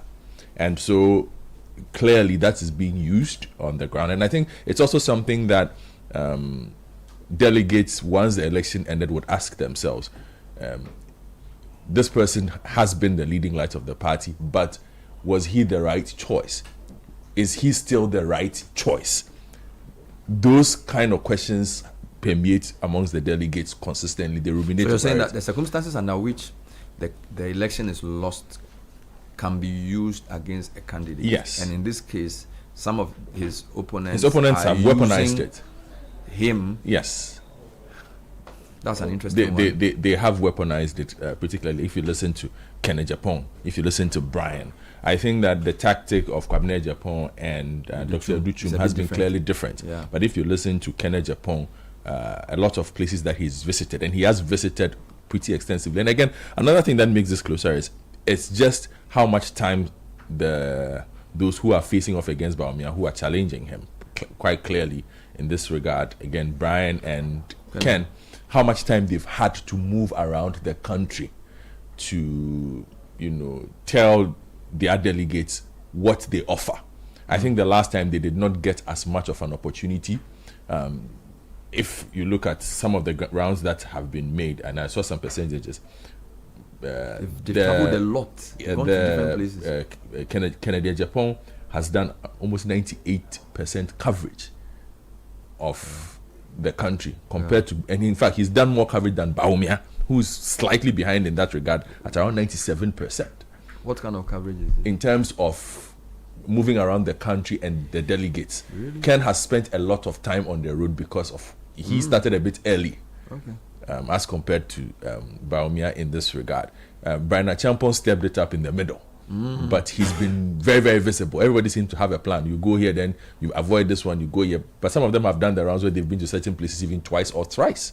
I've been aware of those who invite even some of the delegates to their strong bases. So it's not even just about going to where the delegates are, such as they even bring the delegates to them for them to have interactions with. So it's a pretty different dynamic from what we had previously, and that is what I guess makes this particular race very interesting over the weekend. Point for you. So, in a way, you're saying that the delegates will be forced to make a choice as to how they interpret the 2024 election results. There's that. Whether they believe it was the bad performance of the MPP government collectively that made them, because these are delegates who are obviously party people. Yes. So whether they think it was a collective responsibility that led to the loss, or they think the candidate was the problem. Yes, so the stability and you of the feel candidate. the two contenders are pushing the latter argument. Yes, that it was the candidate. The suitability of the candidate seems to be a bigger punch for those two. For those two in particular. Okay, but what is interesting about that argument is that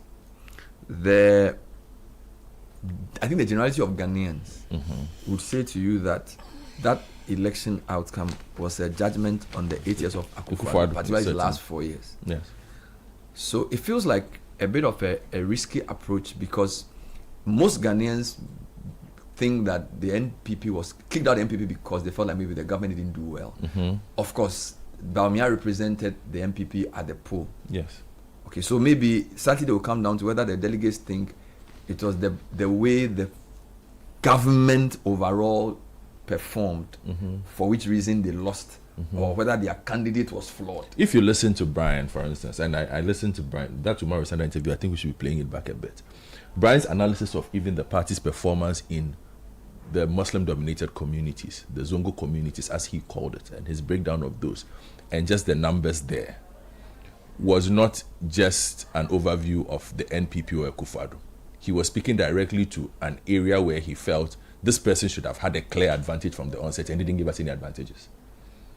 We've had Ken, if you listen to his push, talk about a very different economic paradigm. He talks about him being pro-business, talks about... He seems to be running a national campaign. But it's not just a national campaign. It's also basically a campaign that speaks slightly to what Dr. Bawumia was known for back then. And what those within the party say perhaps he ran away from, in terms of whether he was allowed to speak, whether he was not allowed to speak, what his ideas were, because those ideas were pretty pertinent in the MPP coming to power, but post they coming to power seemed to diminish. So the question then becomes, will delegates buy that? Because now we are listening to Dr. Bawumia join his campaigns, talk to delegates about their welfare and what he wants to do to help them. Yeah. Okay. So, and of course, the other issue we haven't mentioned is that in 2023, President Akufo-Addo was perceived to be supporting Dr. Bawumia. I use the word perceived because he was the sitting president and Dr. Bawumia was the vice president. So he was perceived to be supporting him. So that if there was any disaffection for the president, even within his own party, that will be visited on Dr. Bawumia. But now that you have, I don't think it's clear who Dr. Nana Akufo-Addo supports. I don't know. I think that's actually possibly good. Yes. Right? I don't think it's clear who he supports. So does that not in a way unshackle Bawumia in a sense? Because if the people who are unhappy with the way the government was going, for example, about 70 MPs came together and said President Akufo-Addo should sack the finance minister. It didn't happen. Okay. So if he's now seen as supporting a candidate in 2023, okay, Charlie, it's the same old. So the fact that he's not endorsed anybody, could that reduce the anger against Bawumia around those who felt that Akufo-Addo was the cause of their problem? Perhaps, but I look at it this way: the way delegates view the internal workings of their party perhaps is very different from how we on the outside analyze it. And what delegates perhaps feel they need to look at in terms of their considerations for this particular race on Saturday might not necessarily be just who wins as an election. The considerations might be who strengthens the party. You see? Because there are those who feel the party is in flux.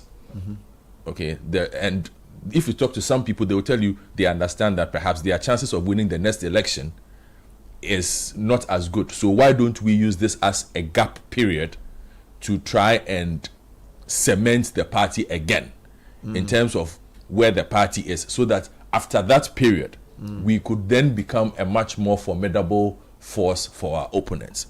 So it's always difficult going into the mind of a delegate, hence the very popular refrain, fear delegates, because you don't know exactly what it is that will sway. When Musa did the breakdown of delegates for me, I thought it would be useful in our discussion. He did an age profile of delegates. The majority, there are two big numbers. They're 18 to 24 are not that old. Yes. They're not many. 24 to 44 are about 40%. Then 44 to 55-ish is the next big group. And then above 55 is another small group. So basically, it's people born between 1992 and maybe 1960. Yeah. Right. So they are not as youthful as we think.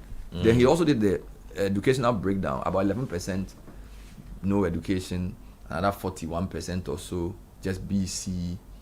So my point is, and he was basically saying that his argument was that we are over-analyzing delegates and some of the things we are saying, that they may look at very simple things. Yes. Okay, so the issue of we want a strong party, how they even perceive that may not be the way you and I perceive it. Which is why I say, when you look at the messages of the candidates, when I listen to Bawumia, for example, he keeps talking about delegates' welfare. Yeah. Educhum too says that what I'll do for you.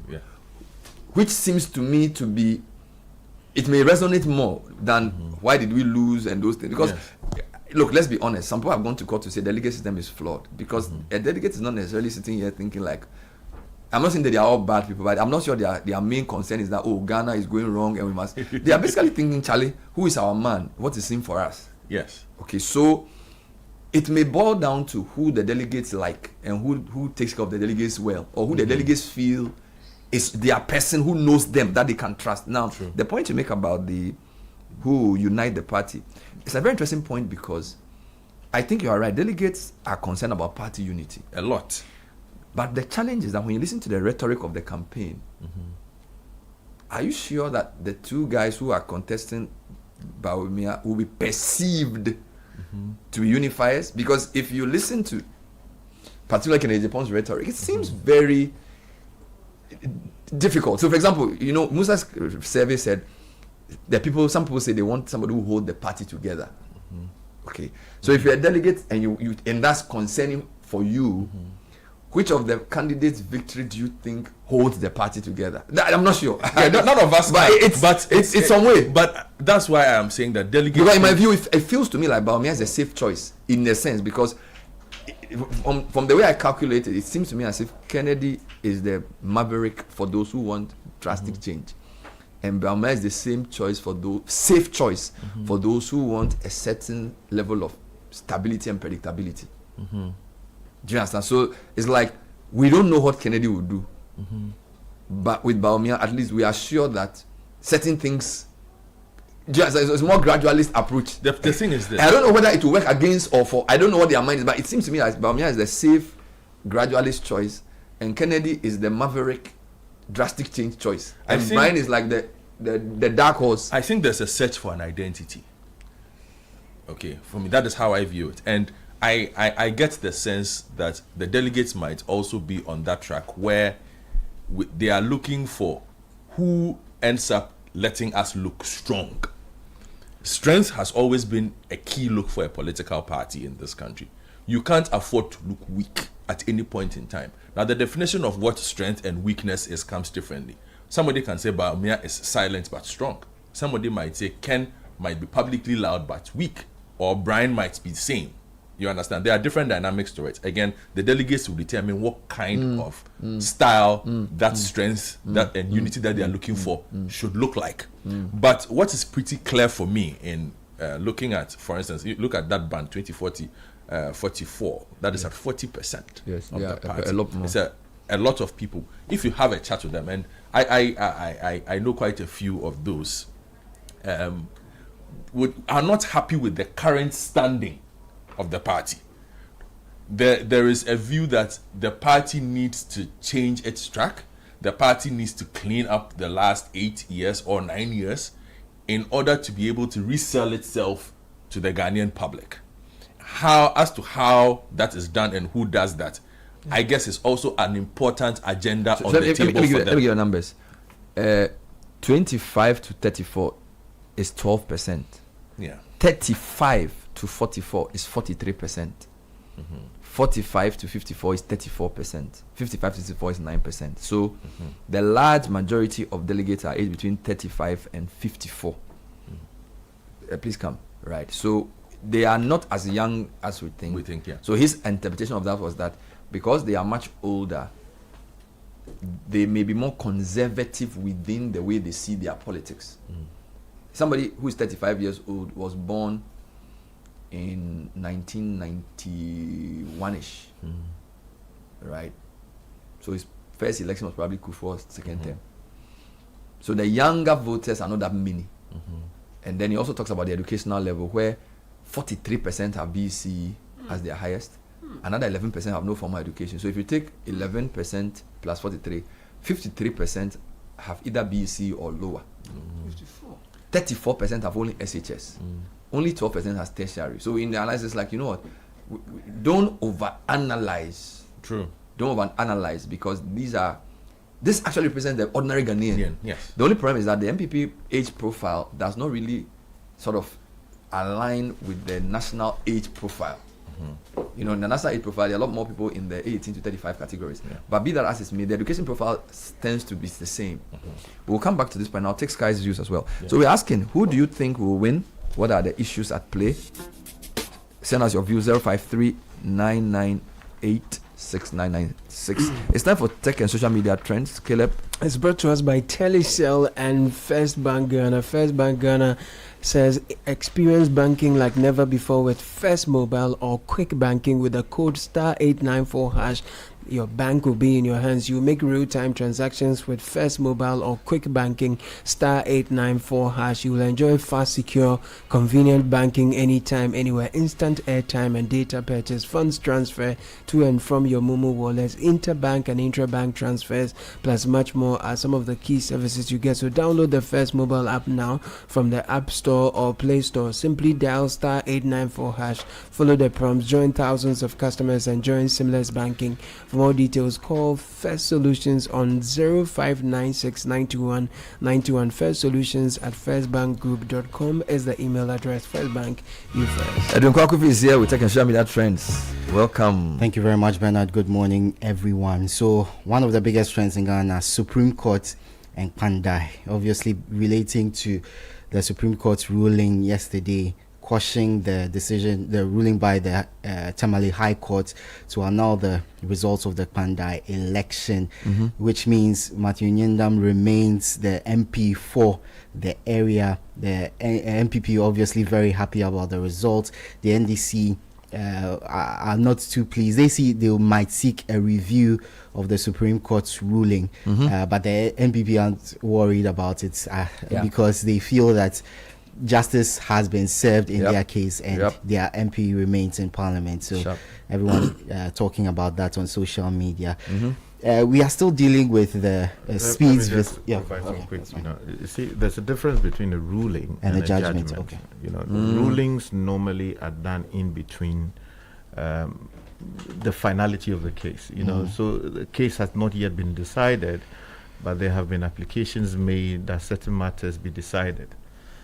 Judges or courts rule on those matters before a final determination or judgment is given. So the High Court made a judgment, it made a decision. It was a judgment. Which decision was faulted by the party that felt aggrieved and decided to invoke the supervisory jurisdiction of the Supreme Court. The Supreme Court yesterday gave its judgment. So the word is judgment. Yes, holding that we are guided. You understand? Good. Thank you. That's fine. So, as I said, we are still dealing with Speed's visits to Ghana, and people have been talking about what were the benefits. Well, one benefit that we've seen is at the Shea Butter Museum, which is owned by Kamamat Montia. So she is the CEO of the Shea Butter Museum. That was the last visit Ashu Speed made during his trip to Ghana live on stream. And she says that the museum is fully booked till March 16 after his visit. So, and I've seen stories from international media sites or bloggers, I don't know which, talking about that particular place he went to. The spa session. Yeah, the spa session. So I think I need that. So definitely some definitely some benefits from that. Okay, so now we move on to the UCL, and yesterday we saw the conclusion of the league phase of the competition. A few clubs have missed out. A few clubs have qualified automatically to the knockout stage, and a few clubs are in the playoff stage. So some of the notable clubs who have to go through the playoff stage include Real Madrid. We are defending champions. Yeah, defending. Inter Milan, PSG, as you said, defending champions. Newcastle, Juventus, Atletico Madrid. So some huge names in there. Some clubs have already missed out. Napoli are out. Athletic Bilbao, Iñaki Williams out. Also Marseille and Villarreal, who have Marseille left in the very last minute when Mourinho's Benfica scored a second goal to change the goal difference. I was going to go to that Mourinho game, and they scored a very late goal to make it 4-2 against Real Madrid. Their goalkeeper coming up for a set piece and headed. This is the Mourinho of old. This is the Mourinho we used to know before he lost the anointing. Yeah. And okay, so we move on to some sad news relating to Europe. Some PAOK fans, Greek club PAOK, 7 fans of theirs were killed in Romania on their way to a Europa League match at Lyon. They were driving to Lyon and they crashed into a minibus. So the video is out there. You can see it. It's terrible to see. Their bus was trying to overtake another car, and as he was doing that, it veered into an oncoming vehicle, and the collision was terrible. Some say it was lane assist which caused it, because the car had time to move on to the other side, but it suddenly just veered into the path of the oncoming vehicle, and 7 lives were lost as a result, unfortunately. So that's terrible news coming from that. Now, tech news before I go. And there's an interesting thing that people need to be worried about: homoglyph attacks, where similar looking websites names are used for authentic websites, so people are confused and visit those sites. So instead of typing an M, they use R and N So you won't see it. So you won't see it if you are not very careful. You won't see it. You go and click on it, and then they have access to all. So people need to be very wary of the site they visit. You need to check each letter to make sure that it's the right one before you click on any links, because you might suddenly be attacked. And a lot of people around the world are facing these problems, having these malware attacks because they clicked on these websites. So all right, be careful. And just quickly, I mean, those of us who are on platforms, WhatsApp platforms, we should be careful who is sending messages onto those platforms, how they have access to them, and those of us who like opening all of these links, let us be very careful. Not everything that appears on a WhatsApp platform you belong to is something you must be clicking and opening, because some of these things happen because you clicked on a link that takes you somewhere that you ought not have been in the first place.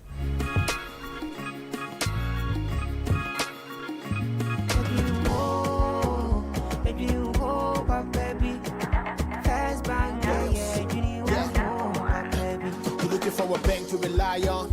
Let me give you a shoulder to lie on. Would we say to bank baby, no lie. Only one place where I get my eye on. Make I introduce you all to First Bank, the best services in the world, first rank. Customer service, everything is well planned. I make music, I travel, I sell land. They be my reserve tank. Cause every time I know my money's safe. Universal banking ain't in me here on the date. I'm a busy person, me no need time to wait. Now I got to Spain, even when I'm in the States. My me blue shirt. They tell me office a chilly, but who cares? Cause I bank with the best. I'm lucky, I'm too blessed. When it comes to First Bank, it's too west. Everything is you first. Nobody feed you, I'm like us. Do I'm like us. First Bank will treat you first. Treat you first. Somebody see yeah. Think about you first. Think about you first. You first. First Bank. There are many reasons to connect, and it's all to put smiles on the faces of those you love. Daddy, thanks for the tea cash, okay? I love you. That's my daughter Angela. Caring for my parents, that's my duty. I also get to pay my utility bills easily with Telecel Cash. And to the suppliers at my shop, hello sir, Telecel Cash payment received right on time. Thank you. I get to make them smile because I can pay to my suppliers' merchant numbers, even on other networks directly. My dear ones, we keep the connection stronger when our family, friends, and business relations are happy. Live on cash, enjoy convenience, and make those who matter smile when you send them money with Telecel Cash. Telecel, connecting energies. Okay, I'll see you soon. Why, baby? Hey, my me say, and my boyfriend, I could see about *959# when you phone so. Now we're winning. Anita, I don't want doggy park. Oh, one swap. I could see us answer about number one. Yeah, my dream now. And then there was so yummy show, Papa B. Now me the toss me short, sexy dress, no. Now Mrs. Samiti. Now me yummy nails, no. So come on. Oh, no. Me fa uba. Make a do some small 1-2 rounds. Me answer me doing ho. Now we tria. Hey, Nana so he for order. So Chinese and wine, Papa B. And they mean this I check no. Hey, Anita. Na sa ni mia when you hear TV bi no. Also say sound. No top prepaid. Na me chilly AC mu. I no go fit sweat like that. See fine girl. Hey, Anita. Jesus. Baby, I will do no jina wa. Mr. Remember, dial *959#. Oh, iPhone na back on toma on. No one can say nyosika so ate. Sister, next time cut call no what? Dial *959# and I call 590mobile.com.gh. Not to be 590 mobile. Down some. Are you planning to relocate from your company, office, or house, whether across cities to another town or halfway around the country? You want a moving company you can depend on to get you there? Let me introduce you to Logistics Movers. We are here to help you every step of the way, from planning the move to unpacking the last box and settling into your office or home. We have the expertise, experience, and market understanding, and offer fast, reliable, and professional transportation services in Ghana. Our main thrust is to successfully move your business, household items safely, on time, and hassle-free. You can call us on 0246 833 539 or 0244 342 465. You can also send us an email to info@logisticsmovers.com or check our website www.logisticsmovers.com. Why expose your company or household items to theft or damages when you are relocating if it's avoidable? Logistics Movers, we help you relocate.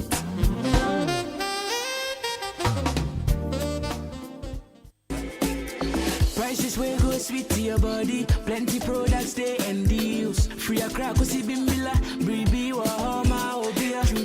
From appliances to clothes, beauty products, pay as you wish. Quality products, guaranteed. If it matters to you, then it matters to us. Try Jumia today. The pocket to thank you. Try Jumia today. The pocket to thank you. Try Jumia today.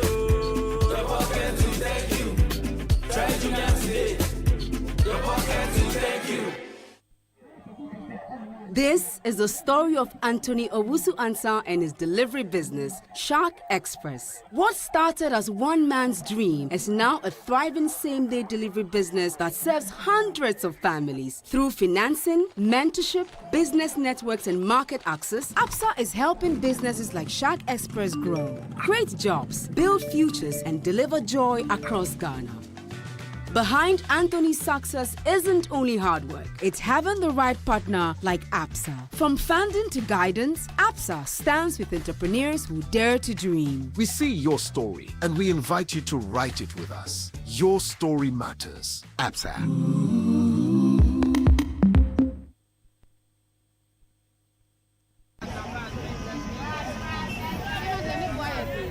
When Ghana wakes, questions wake with her.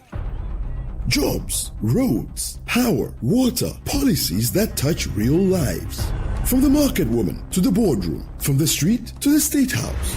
This is where the nation speaks. This is where leaders are held to account. The Citi Breakfast Show, the biggest morning show in Ghana. National conversations, real impact. The Citi Breakfast Show on 97.3 Citi FM.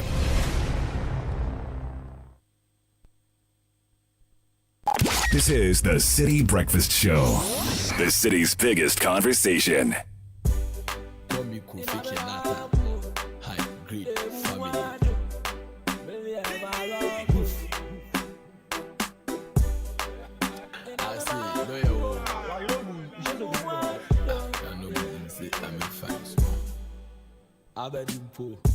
Friday night to the one day, boys in the gas in the archie. I say when you almost saw one day, I just want to Abu Booby Nade. Otumofu, so mante. Yellow pata, kids are home matching. Club it up in your task in a most I ever drive out could be Rade. Rade, Majesty, I know. 20 minutes past 8 this morning is a political morning as the New Patriotic Party gets ready to select a flag bearer. My colleague says the race certainly looks tighter this time than it looked in 2023. What are your views? Send us a WhatsApp message 053-998-6996. In today's connected world, tech is not a convenience but a critical factor. When devices fail, productivity, business, and communications are affected. That's why Tech Therapy Limited is here to provide reliable repair and support for smartphones, tablets, laptops, and smart wearable devices. We serve individual, professionals, business, and institutions that value quality, accountability, and dependable service. So when your device has a problem, call Tech Therapy Limited to support you with repairs. We are reachable on 0256 111 or 0505 789096. Visit our website techtherapy.africa. We are at 24 Garden Road, East Legon. Are you a young entrepreneur, a woman building something remarkable, or running an SME ready to expand across Africa? This is your moment. Under the patronage of His Excellency John Dramani Mahama, President of Ghana, and in partnership with the Africa Continental Free Trade Area Secretariat, the Africa Prosperity Network presents the Africa Prosperity Dialogues APD 2026 on the theme Empowering SMEs, Women and Youth in Africa's Single Market, Innovate, Collaborate, Trade. This all-important African meeting takes place at the Accra International Conference Center from the 4th to the 6th of February. It's a 3-day dialogue accompanied by the Project Afrique exhibition. And the event will culminate with the Africa Prosperity Champions Awards and Gala at Kempinski on the 6th of February. Network with leading investors, access real funding, and learn how to trade across Africa's 1.5 billion customers. How do you register? Email africaprosperitynetwork.com or WhatsApp 053 6098 325. That's 053 6098 325. APD, where business and political leaders meet to drive Africa's single market. Now, what two words can ruin your day any day? Insufficient balance. Annoying, right? Don't stress. With extra balance from Forms Capital, you can get a quick top up straight to your Momo wallet. Your overdraft limits keep going up, and the best part is that the interest is only charged for the days the funds are used. It's fast, easy, and keeps you moving because Forms Capital believes in community impact and financial inclusion. So no wallet left behind. Whether you're a trader, student, or parent, no matter who you are deserving of financial access anytime, anywhere. Get your extra balance now. Sign up for free on the Momo app, navigate to financial services advances, and select extra balances to register, or dial star 170 hash, select 534 to activate extra balance. Extra balance, live extra. Now, if you've got a big dream but not sure where to start, Heritage Christian University helps you grow it while pursuing your degree. Our scholar practitioner faculty will guide you to solve real-world challenges, whether your passion lies in business, computing, health, psychology, media, or theology. HCU provides the path, experience, and university education that challenges you to dream, pursue, and achieve. HCU is a chartered university and accredited by GTech. Begin your journey with us now. Call 054-7777-731 or 020-2298-399. Heritage University, Christian University, educating compassionate entrepreneurial leaders. Alrighty, so we're still back on the political discussion. The New Patriotic Party has 211,000 delegates going to vote in over 276 constituencies. There's over 300 polling centers. We'll be covering that on Saturday from 7 o'clock on the Citi FM dial and also on Channel 1 television. And we'll be here till the results are out. I saw an article in the newspaper today that suggests that the election is a fight for the soul of the New Patriotic Party and where it goes from here. So beyond choosing a flag bearer, it's also a big fight for where the party would face going forward. I'll come to the issues around the tone of the campaign. Sky, let me just take a couple of points from you. So Godfrey's view is that the two leading challengers seem to be attacking the person, okay, not the person, the performance of the flag bearer, i.e. they're basically saying the 41% is because of the candidate, in addition to other promises they are making. So my view is that it looks like there's a whole, the delegates have to decide how they interpret what happened in 2024, whether they take it as a collective failure as a result of the parties or the government, or their own failure as delegates for not working hard, or the candidate who didn't do well. Right? And I look at the profile of the delegates and all of that. How do you see that message going? Because again, as I said, Baumia's message is to delegates. When you listen to him, he's basically saying, I'm thinking of your welfare, I'm going to help you, and that kind of thing. Brian is also saying the same kind of thing. So it seems as if this is going to boil down to where delegates are thinking and what their mindset is about their own party and what happened, correct?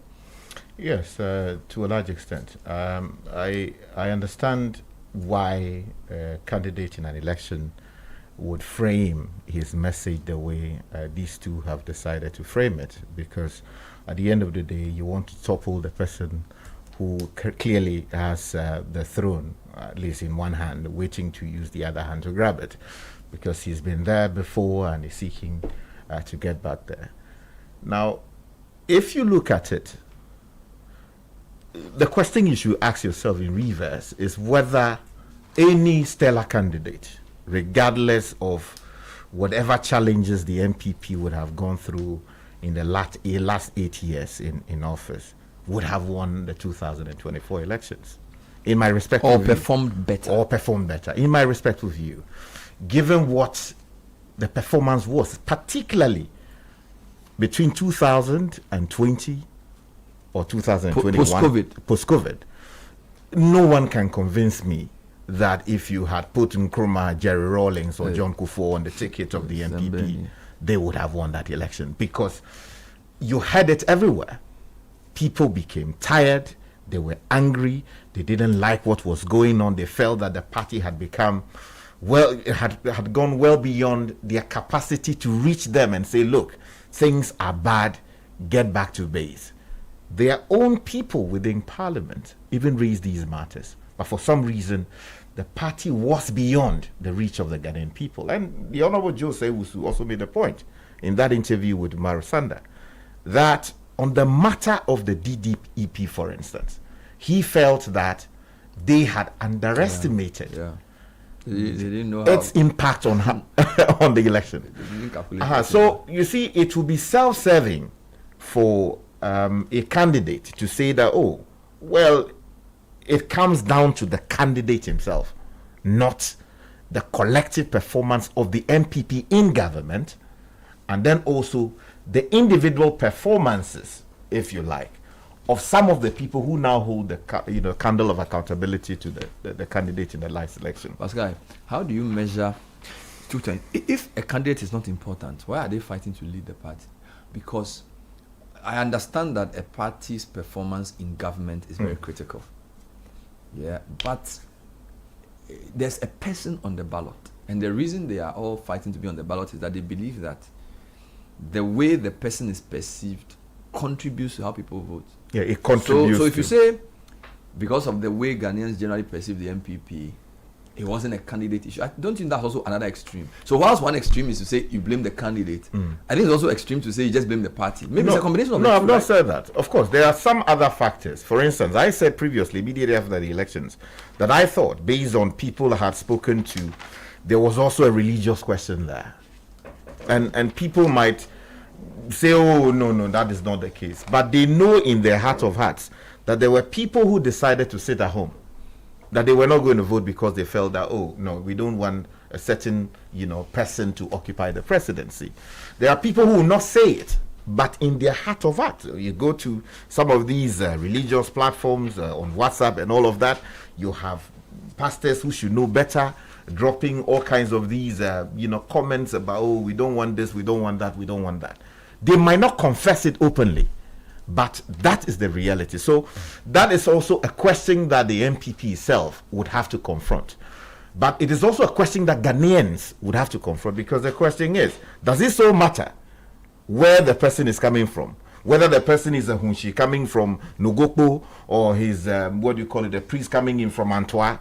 The question is whether the person has the competence to be able to lead and do the work of president to the glory of God. That is the question that the person must ask himself. But some of these factors, while people want to hide behind, oh, we are nice people, we won't talk about it openly, but they actually do it hypocritically. But to be fair, we haven't heard a lot of that in this campaign.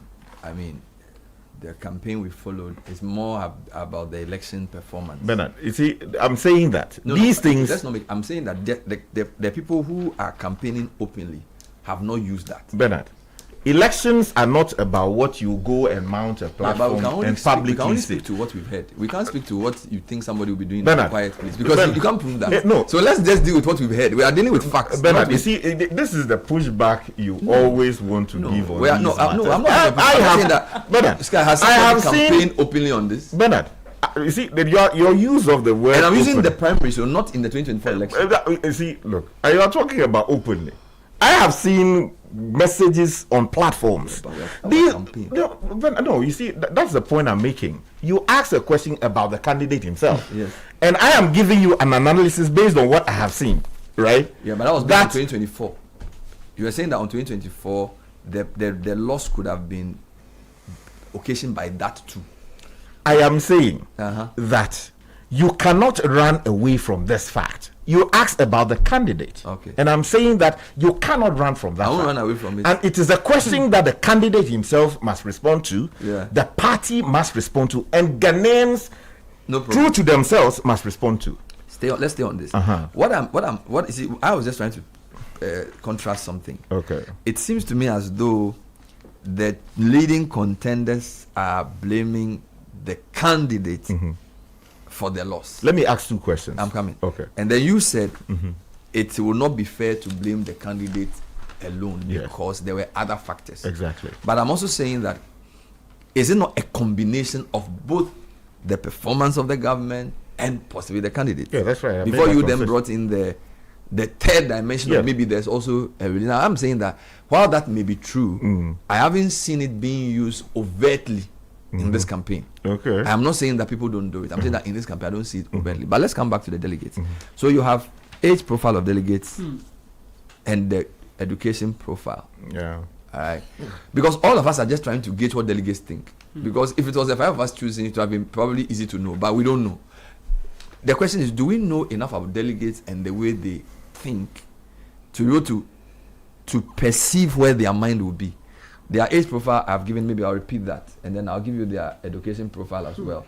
And they are 90% of the voters. That's the other point. So MPs, constituency chairmen, regional chairmen together are less than 5%. The rest of the people voting are because the way the MPP is structured, polling station executives are the main people. And this is their age profile. 12% are aged between 25 and 34. So that's Caleb Kuda and below. Correct? If he's still within that bracket. I think he is. 35 to 44. Where we are, all of us here, we are 43%. So you, I, Godfred, and Kakra, we are all in this one. 45 to 54. So people up to Summons and above, they are 34%, and then only 9% are 5%, are 55 and above. So, and you cannot use somebody's age to determine how he thinks, but it gives you a certain sense of. So Musa's argument is that somebody who is 35 years old has been in the party for quite a long time and has a bit of history. So the person may be more conservative in their choice than somebody who's extremely young, who may be more radical in what he wants to see. I don't know whether that's true or not. Then he brings education. By the way, gender, 81% men, 19% women.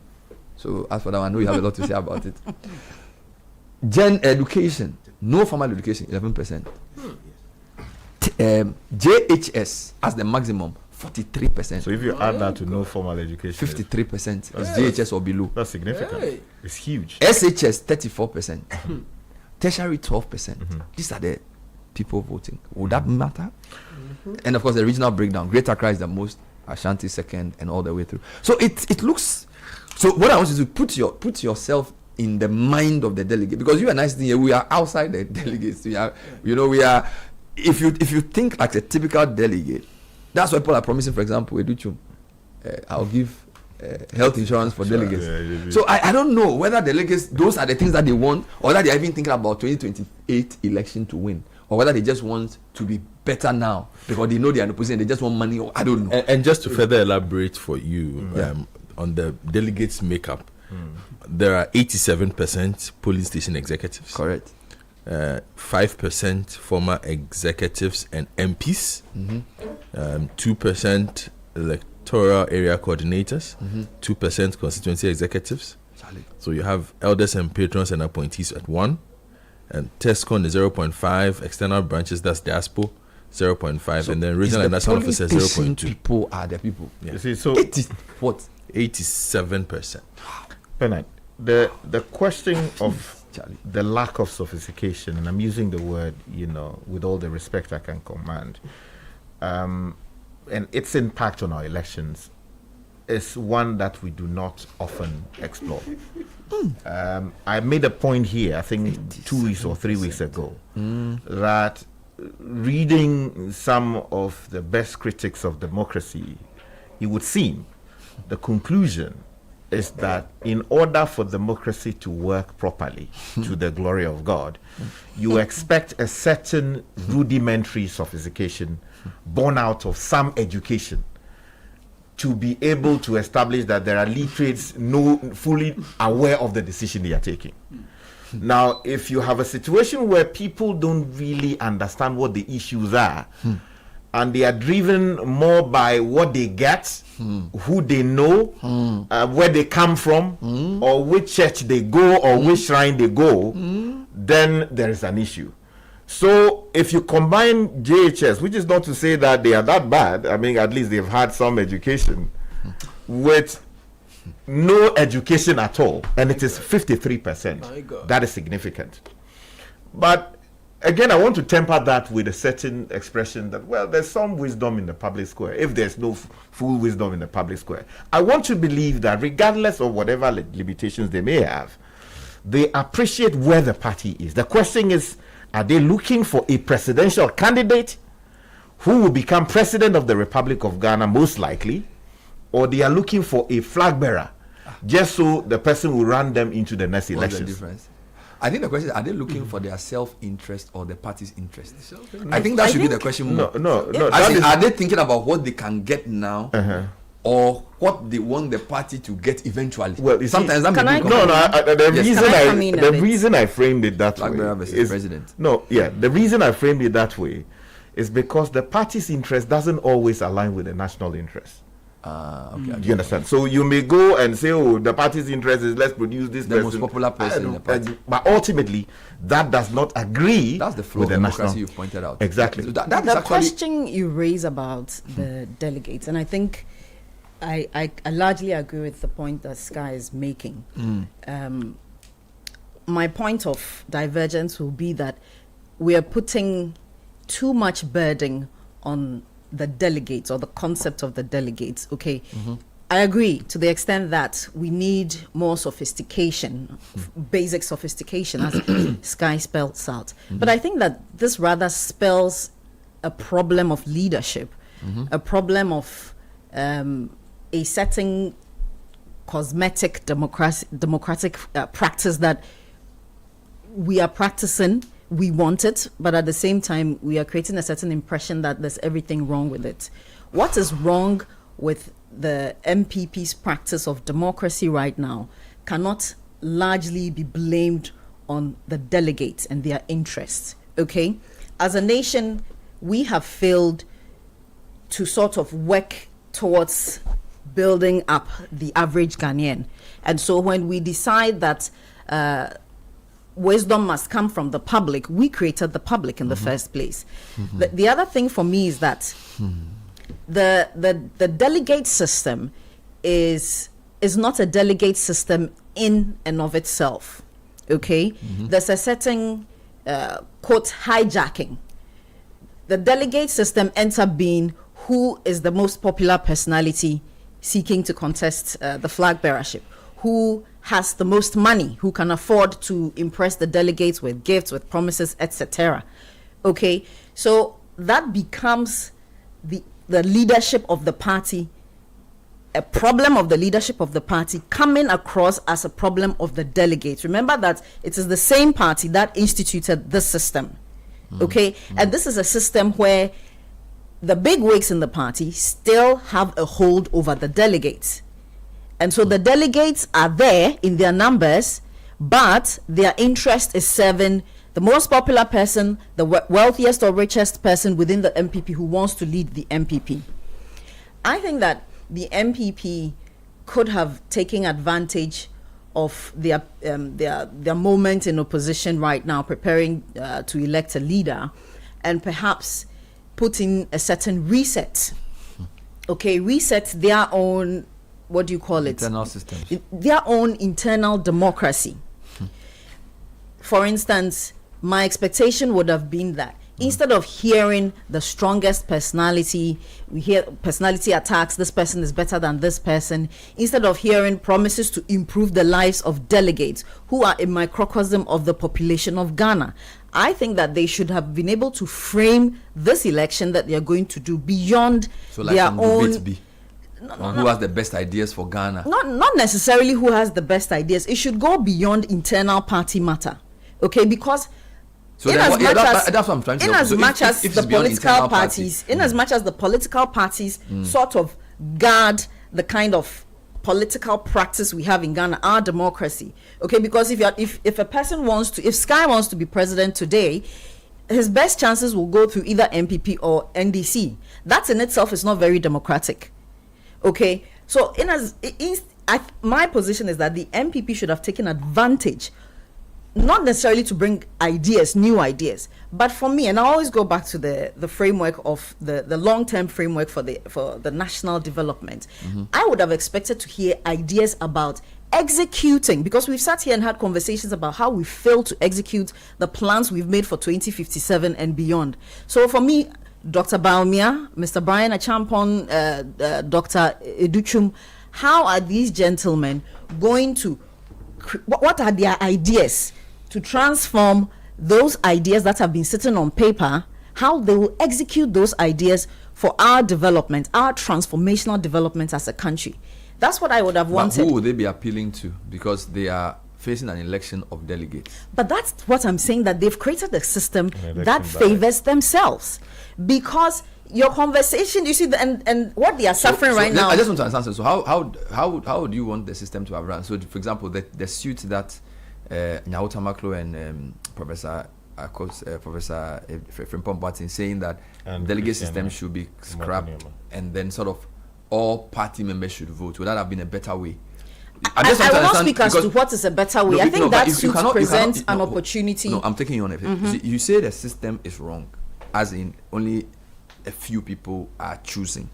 So I just want to understand what system should they use? Should they open it up to all card-carrying members? No, because the delegate system in itself, on the face of it, should have been an open system to a chunk of the party members. But so it means you support those guys.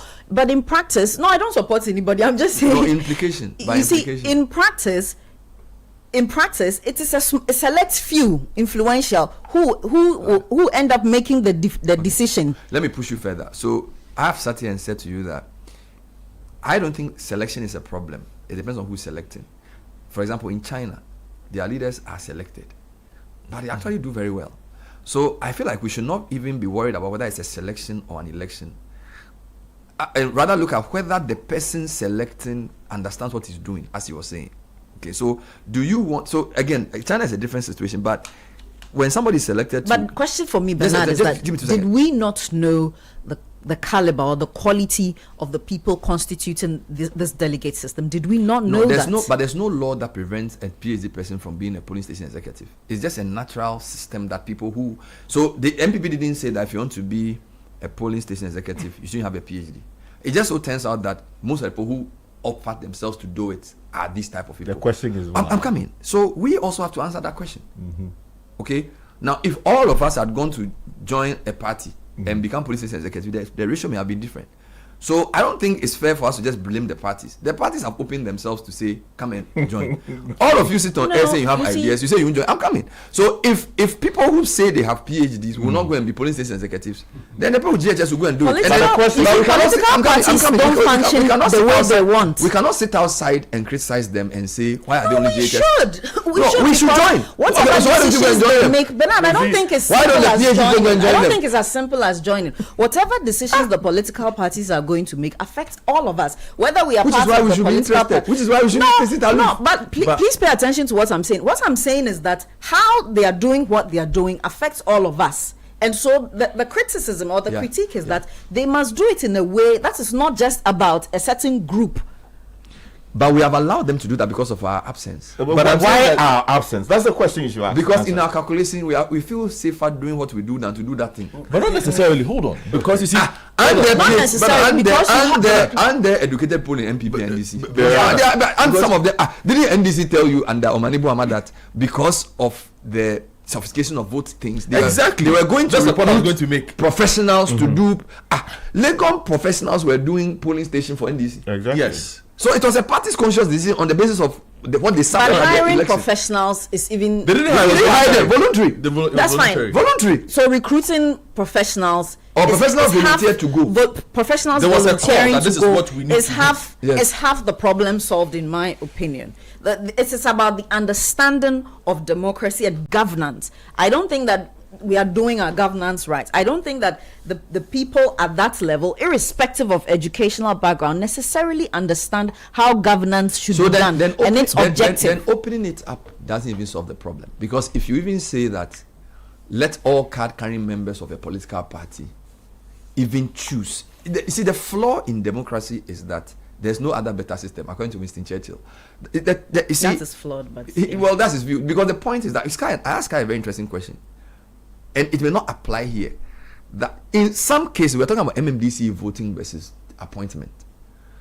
Sky, voting doesn't necessarily bring out an optimal choice of who leads people. It's a popularity contest. That's the point. So there's already an inherent influence. But that's why I say to you that you can appoint somebody who's very good.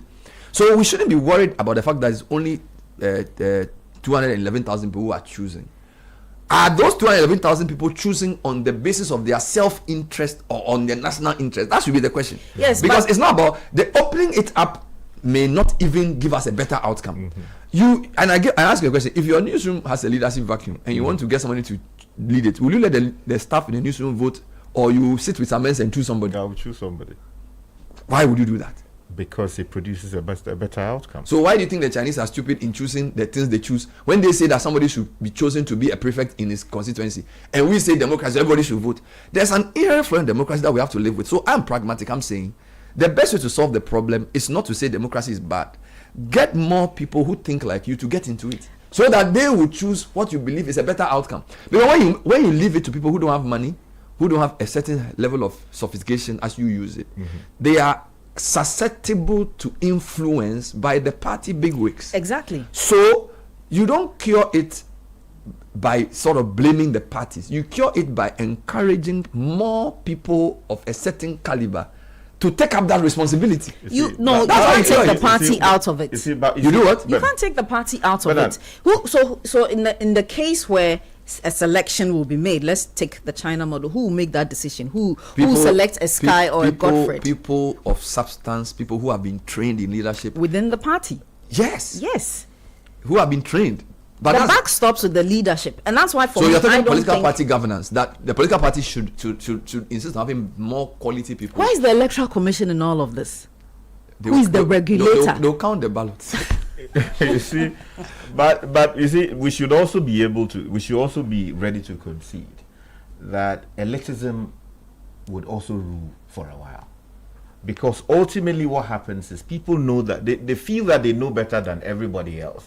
Oh, this is our field. We know it. We know how to run the country. And ultimately, the people rise and topple that, and then replace that with what they call revolution. So it's just another group of elite. They just change the name of the elite, but it's the same group that comes. So you see, governing people has its own problems, right? Now we are being philosophical. We need to go there in a little. But the question asked people was that who will win? Because now we have the defined set. Hold on. Let me answer that question. Two things. First point was around why the race is tougher. He's explained that. Number two, what is at stake? He said is the soul of the party, and I think that's a very important point. So it's not just who leads the party. The way the campaign is going, whoever wins determines the direction of the party for the next 8 years. Because if the person has a certain view around how the party should function, it changes the whole dynamic. So it's a very important choice for Ghana that we've left in the hands of 211,000 people. We can only pray that they are thinking about the future of the country and not their own stomachs. That's all we can do. I like that we can't do anything else. Bernard, I like that you say it's an important choice. Very important choice for Ghana. And so, but it shouldn't be an important choice for the next 4 years, for the next 8 years. And for me, that is why I feel like that's what I'm saying. That I feel that the opportunity has been missed. We are going to now continue or perpetuate the same old electoral culture that we have. The MPP could have changed the course of this country by changing how it is doing what it is doing, by not focusing on the usual impress delegates, get them to vote, we choose a flag bearer, we go to the national polls. We are going to continue with that failed cycle. But I have a bit of pushback on that. I think it would be a bit harsh to simply assume that is the national election alone is their focus, because we've had this conversation before, and also interactions with certain delegates who will tell you that their interest is the state of the party. Okay, and for them, the state of the party is important now. I think sometimes people must also credit delegates a certain level of intelligence, as to they understand that there are phases. They want their party to work. There are phases in the development of their party. So they know the phase they are at now. There are very few MPP delegates you will talk to now who will tell you that their party is in a healthy state. Of course. The focus is not necessarily a national election. And they do understand that if the party is not in a healthy state, the party will not be able to contest a national election. So when you have conversations, most of them tell you who strengthens the party. For a very long time, there has been mention of, and we've had this discussion on the show before, it's been very clear for a while that there's a leadership gap in the NPP. The delegates know this, that they have a leadership gap. The delegates know that there is a structural deficit in their party. How many of the delegates have not spoken and said in other places that they are not very excited with the Justin Kudia Frimpong, Stephen Intims, Nana B leadership? They've said it several times, and that they feel that it has let them down. So their intent is to get people who gives them a perception of strength, which is why, for instance, the Kens and co have gained a stronghold, because a lot of the people who back them in that system will tell you that this is somebody when he comes will fight. It's not Yeah, I'm just saying. No, that's the perception of that's some. the perception of some delegates. That there's somebody who will fight and let us look strong. The perception of strength is very key for some of these delegates. I think that No, Sky, we are not I saying. think there's a certain, there's a certain finesse around NPP leadership generally, right? It is not to be reduced to, without any disrespect, the booga approach to politics. You understand? Yes, you want to fight, but you want to fight with a certain rigor, a certain nuance, a certain intellect.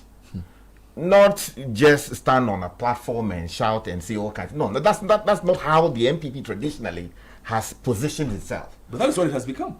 So you see, even if there is, I'm trying to make a point. So even those are these are powerful people in the party. You see, so those are weaknesses. I believe ultimately the party itself will be able to cure that. But is the party disappointed with that? Of course. Are you sure that Wuntumi cannot? So even to me were to stand. So disappointed he's contesting national election. Sky. But I'm sure the results will show. Sky, wait too. Sometimes a party may shift in character without its leaders even knowing that they have shifted. That is because true. if, for example, a Wuntumi is your Ashanti regional chairman who's now gunning for national chairman. And it's a favorite. It's not just he's a favorite. You may say that traditionally, I'm sure thinking about Jan Selby, you're thinking about Darucha. That's where your mind is far. No, because you see the thing you're thinking. No. Sky, wait. Don't forget that the national radio culture we have, when we go and cover political party programs now, both NDC and MPP, do you know what tends to happen? They are having the main congress in the room with nice speeches. Party supporters gather around the tents of the radio stations where the Vim people are. Bro, so you go to the campaign. Maybe they are giving a speech. Then outside, Wuntumi is on some station firing. Kennedy is firing. You go to NDC Mugabe. So what I'm saying is that the people you are thinking about, they are in the room giving the speech. But the supporters, they are happy with the guys on the ground firing. And insidiously, these guys who are firing have now crept into leadership. Yeah. So you know what allowed that? What I'm saying is that we don't know. But let me explain that. We don't have briefly. I'm trying to tell you something. The character of a party may have changed without the party even realizing it. Okay. So maybe you are appealing to the ethos of what the party used to be. But the reality on the ground is that it has worked for them when they've used it to say, hey, we'll not let NDC push us down. We'll also show that we are giddy. So they've also become that way. And it's now difficult. Oya Mojata, how do you reverse the thing? Because now the guy is going to become your national chairman. You see, and now you're asking, hey, is this MPP character? You see, the word is... MPP character has changed. The word or the term is leadership. And the person providing it must know better. Yep. Now, you have to look at how the Akufo-Addo administration ran the country and then also the party. There were people who felt that having a strong national chairman, having a strong national general secretary, a strong general secretary and a strong leadership at the party level was going to create a certain dissonance. No, they'll oppose the government. Exactly. So let's get some people who can. So people thought that the best way to deal with it, because of the man's own strong character, is to have someone who is, use the word perfunctory, who will do the job, who will not raise questions so much. So that has given rise to the emergence of certain qualities that you may not ordinarily expect to be in the national lineup. But it is what it is. But I believe that political parties have always found a way to cure these mischiefs. And in the fullness of time, I hope that the party leadership would reflect what the MP There's has a lot to be said. Let's read a few more comments as we wrap up this segment. Caleb, if you can help me with a few more comments. He can't. I will tell if you feel, give give me 2 minutes to tell you the order in which the election will go. Let me read the message. Bella, just before the we can messages, do that for me, tomorrow. it comes back to the interest of this internal process. Just quickly, it's still parochial party interest. That is it for me. But the messages coming in, Godfrey. Okay, I believe in ideas of Ken, and I believe he will win. This is from Nene in Community 25. Kennedy Japan wins. He's got the audacity and loudness to bring back MPP supporters. Fred from Kukran to me. Good morning. The MPP elections on Saturday will be described like the Arsenal match. Ben, this election will go for RD. I don't know who RD is. And okay. Ejaba from Sakina, please. Your message is not too clear. Good morning, Ben. That's a Ghanaian voter with no party affiliation. I don't think some MPP members really want their party to win power if they elect someone else apart from Dr. Baumia and this adult from New Bawi. I am not an MPP member, but if Kennedy wins, I will vote for him in the general election. And most of my friends say the same. This country needs an action-driven, radical-minded, no-nonsense person to change things. Patriotic honesty and discipline. Eric from Kofodia. Samuel Odamite from Kaswa. J. Rivers says, I think Dr. Baumia will win, but narrowly this time. The previous one, he benefited from incumbency, and some delegates were coerced into voting for him. And Bernard, just a wrap up on that one. The gap will matter in this distance, in this election. And that's what is not There's true. a big difference between 70% and 57%. Yeah. And perhaps other shows will discuss it, like other programs we have here will discuss it. But I'm simply saying a win is not just a win in this particular. And the other point to add to what you're saying is that the gap will election. matter, and also the post-election posturing of the candidate is very critical. Yeah. Because I feel like for MPP, it's a battle for not just the leader, but for also unity. Yes. And that's why I wanted to even raise the issue of the tone of the campaign, because a campaign must be held in such a way that when somebody loses, they can still be part of the system. But some of the things we are hearing, if they don't tone it down, it's going to cause a problem post-election, whoever wins. I'm sure we all know where the trouble will come from. Which is a bigger issue. Depends on who wins. I don't know who's winning. So whoever wins. I know who will win. Yeah, I told you that. No, you know, but me, I don't. You know me, I don't. All right. We only have 2 days to find out. While we are at it, Bernard, freight forwarding just got easier with Hallmark Freight and Consultancy Ghana Limited. Our attention to details prevents customers from ever having to pay demurrage. Our quality and cost-effective services include ocean freight, air freight, custom clearance, logistics, warehousing, project cargo, X-Works, and brick bulk. Trust us to get your goods from any part of the world delivered to you at your convenience. Have your air freight delivered in less than 24 hours, sea freight in less than 48 hours, and land freight in just 4 hours.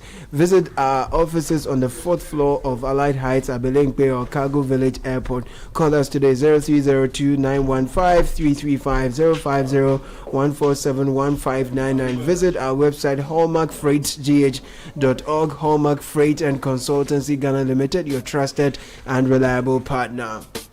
If you're looking for motor insurance that goes the extra mile, Hollard Insurance has something special for you this 2026, and you wouldn't want to miss out. Insure your car with Hollard and enjoy extra rewards. New customers get to drive away with free fuel vouchers when they sign up. Existing customers get exclusive gifts when they renew, plus 24/7 free roadside assistance for everyone, so you're never stuck on the road. Trust, that's value you can trust. 0800 444-999. Visit any Hollard office or speak to your broker today. Men slack it. Hollard Insurance, we've got you covered.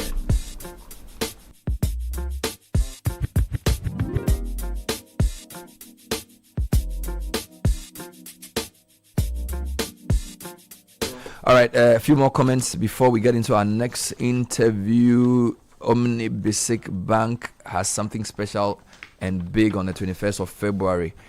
Keep your ear close to your radio sets for that big announcement. Do you drive or own a car? Then make sure you're protected with motor insurance you can trust. Provident Insurance offers comprehensive third-party fire and theft and third-party only motor insurance with fast, stress-free claims payment.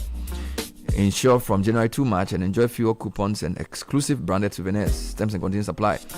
Visit any Provident Insurance branch or call 0509 374 928. Remember, Ghana card is required for individuals and TIN numbers for corporate clients. With Provident, man, you are covered. Later this morning, how do you start a business in the people development and coaching space? My guest is talking about that later on Effective Living series. For now, though, we are friends from Central University, and we'll be talking briefly about the admissions that have started for the February 2026 cohort. So why choose Central University, and how unique and distinct are their programs, particularly within the School of Architecture and Design? In studio, we have architect Ninette Kwefio. Kwefio, forgive me. Vice Dean, School of Architecture and Design. Evans Edu Jemfi, Assistant Registrar, Corporate Affairs and Public Relations. Correct. And, it's supposed to be a level 400 student, but the name here is not what I'm seeing.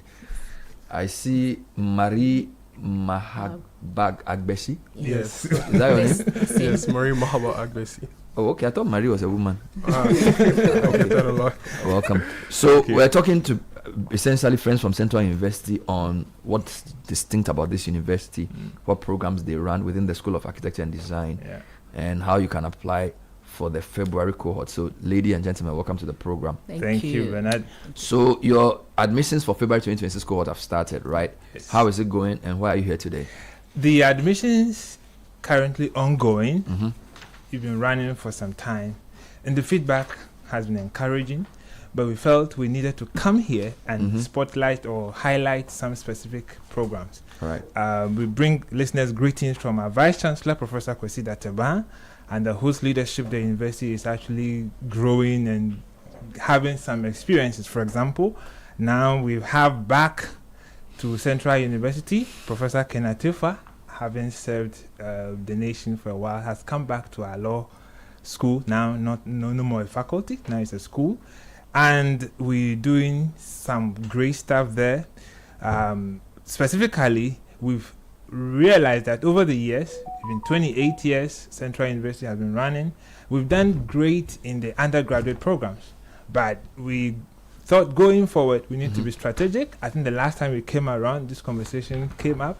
So we very strategic in positioning, especially our Christ Temple campus, as a graduate program. So as we speak, we have accreditation for PhD finance. The team in Koforidia, as we speak, tell us that they have about 2 people who have already subscribed. So we need people in Accra to join and take up our graduate programs. And then we also have still under, if you like, GTech review, some Doctor of Business Admin, 3 years. We have strategic leadership and organizational transformation, financial and corporate governance, as well as digital business and marketing innovation. So we are doing well in that regard, especially the graduate programs, but we felt we need to spotlight architecture. That's why the Dean is here to talk about it together with the students. So, Dean Kwefio, you are welcome. Tell me a bit more about the School of Architecture and Design, what you do, and what some of the products you produce have been up to. Good morning to our listeners, and thank you for having us today. So our alumni have been doing quite well out there. I remember you interviewed one of our own who led in the redesign of the Kwame Nkrumah Memorial Park. Oh, yes. Some time ago, Bertel Mamfi. Yes. Apart from him, there are several others who are contributing to national development through their projects and their practices. Recently, a building came up on the Spintex Road, GB Furnishings, near the Action Chapel, was done by one of our students, our past students. Sapphire Apartments in Laboni is one example. Even Academic Citi, the campus. Wow. An alumni of us was involved in that project. So we are proud of them, we celebrate them, and we say this is a testament to the training that we are offering in the School of Architecture and Design. It is rigorous, it is student-centered, it is fused with a lot of industry collaboration. We, because of our positioning and the fact that we are in Accra, most of the architectural firms are centered in Accra. So we have a lot of seasoned professional architects who come in to support our studios. And therefore, the students get a hands-on preparation for industry. Mhm. So they know the requirements of the firms, and so they prepare towards that. Mhm. Our architecture program started in 2009. We Okay. graduated our first cohort in 2013. Mm. And it's a 5-year program, Mhm. 5-year professional degree program. After you graduate, you get 3 years to practice in a reputable firm, and then you get the opportunity to write your professional exams. Mm. Since 2013, we have gone on to graduate well over 500 students who have Wow. gone on Wow. to integrate into the Society of Architects well enough. Mm. Many have written their professional exams both in Ghana, Nigeria, and in other parts of the world. Wow. And are doing well, contributing their quota. Mhm. We started other programs in 2020-2021 academic year. We added on to our offerings. Mhm. We now have BSc Real Estate, Okay. Planning, Graphic Design, Mm. Interior Design, and Fashion Design. All within the School of Architecture. All Okay. within Department our of- school. Okay, wonderful. Yes, so that made us become a school. Mhm. So we are here to tell the general public Mhm. that these are on offer. Real estate planning, Mhm.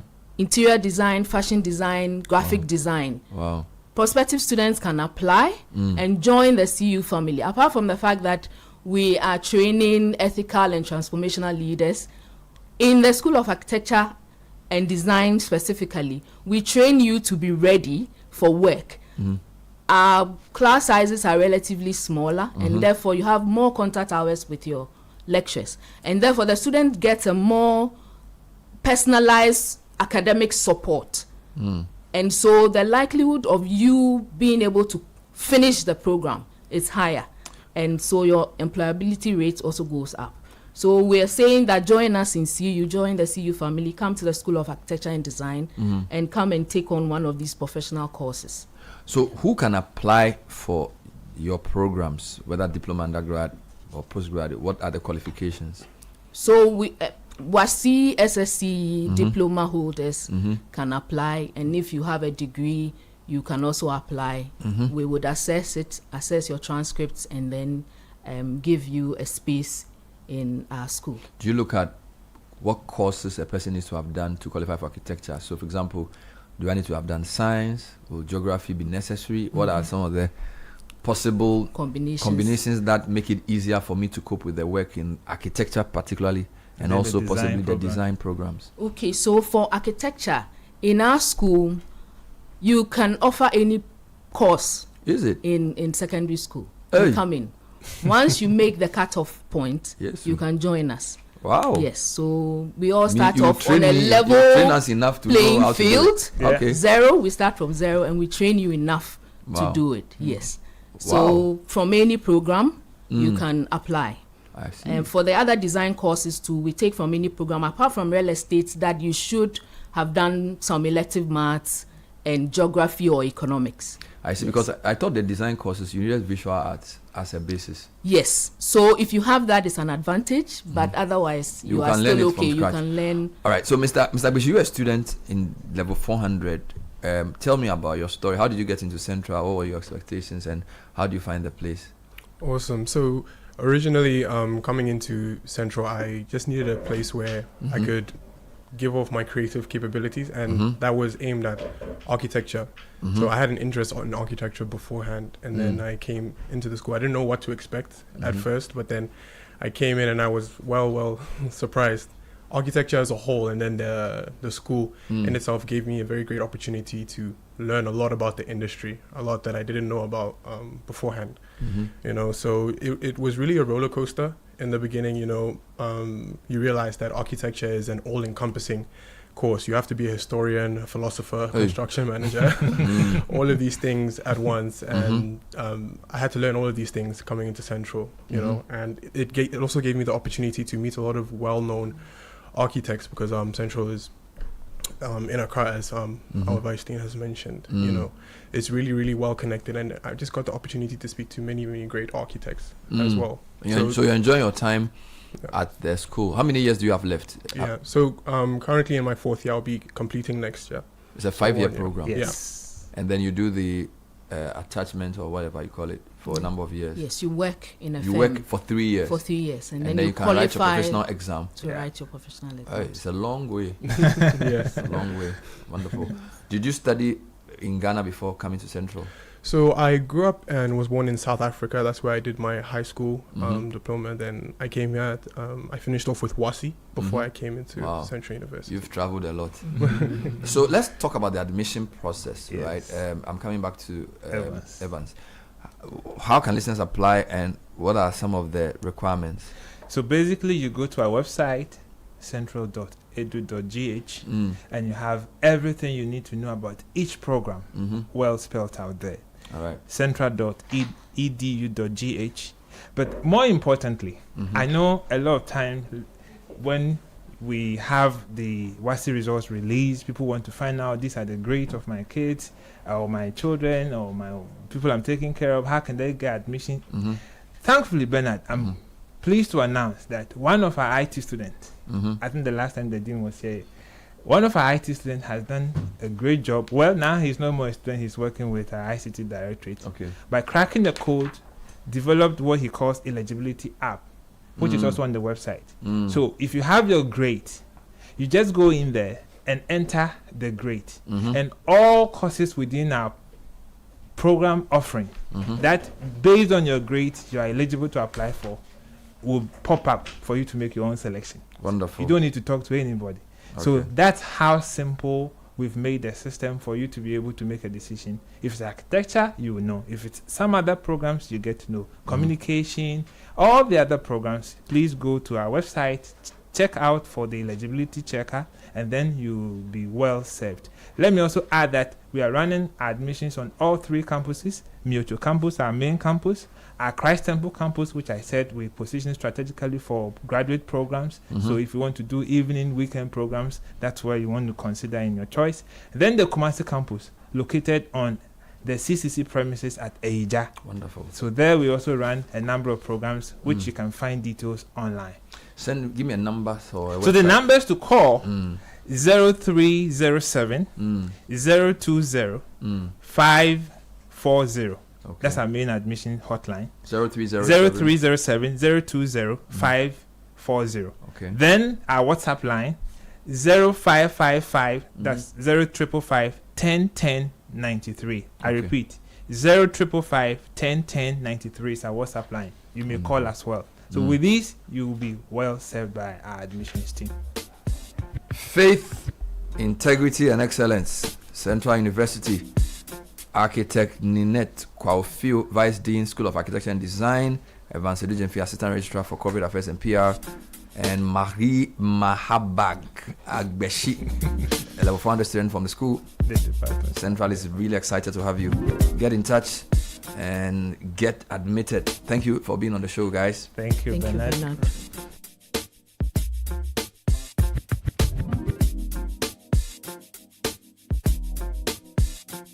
This is the City Breakfast Show, the city's biggest conversation.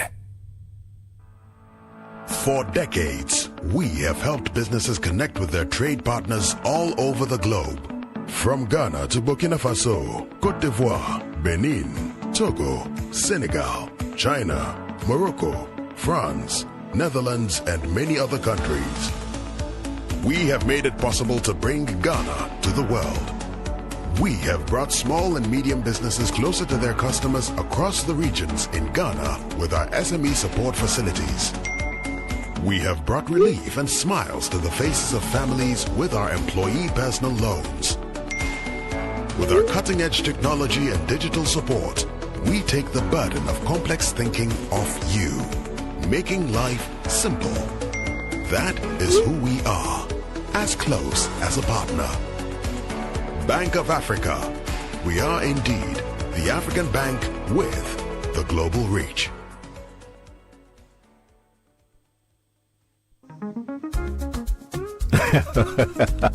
My friends, I'm a very happy man. Let me share my testimony. I needed a home at a prime location, but I didn't have enough money. The little I had was too small to buy even a studio apartment, but a friend of mine introduced me to invest to own from Priority View Homes. I invested the little money I had for only 2 years. True to their word, at the maturity date, I qualified for a 2-bedroom luxury apartment at a prime location in Accra. Now look at me, living in my own home without the usual hassle. If you want a stress-free home to live in, I would advise you to sign up to their invest-to-own policy and say cheers to a new home. You may call Priority View Homes Limited on 055-588-2294, 055-588-2294, and you will never regret you did. Priority View Homes. There's no place like home. Looking to study at a trusted university with strong values-based education? Welcome to Heritage Christian University, located in Accra and fully accredited by the Ghana Tertiary Education Commission. At Heritage Christian University, we offer more than a degree. You will learn from experienced scholar practitioners, gain professional certifications, and enjoy en-suite hostel facilities in a safe, secure campus. We offer affordable programs in nursing, midwifery, computer science, multimedia, IT, communication, psychology, theology, and business administration. Enjoy hands-on learning, professional certifications, and top-up options for WAS, HND, and diploma holders. Mature students over 25 are also welcome. Admissions are open for January, March, and September. Get started today. Apply online at www.hcu.edu.gh. For enquiries, WhatsApp us on +233 547 777 731 or +233 202 298 399.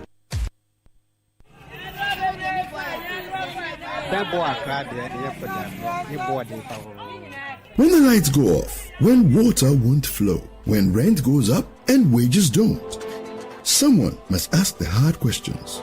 Someone must speak for the people who don't have microphones. That voice is the Citi Breakfast Show, holding power accountable, championing national development, reflecting the true state of Ghana. Weekday mornings on 97.3 Citi FM, the Citi Breakfast Show, your voice, your country.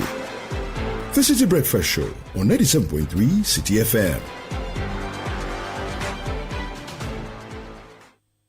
This is the Citi Breakfast Show, the city's biggest conversation.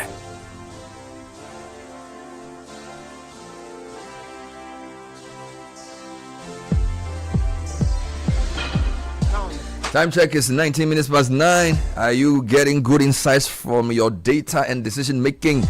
Join the analytics and AI revolution and empower your team to work smart, save time, and deliver insights from data using the world's most powerful business tools, including Microsoft Excel, Power BI, Google Gemini, and Copilot. Finance Skills Hub offers hands-on practical training to corporate and individuals in data analytics with Excel and Power BI, leveraging AI tools to make you gain more knowledge.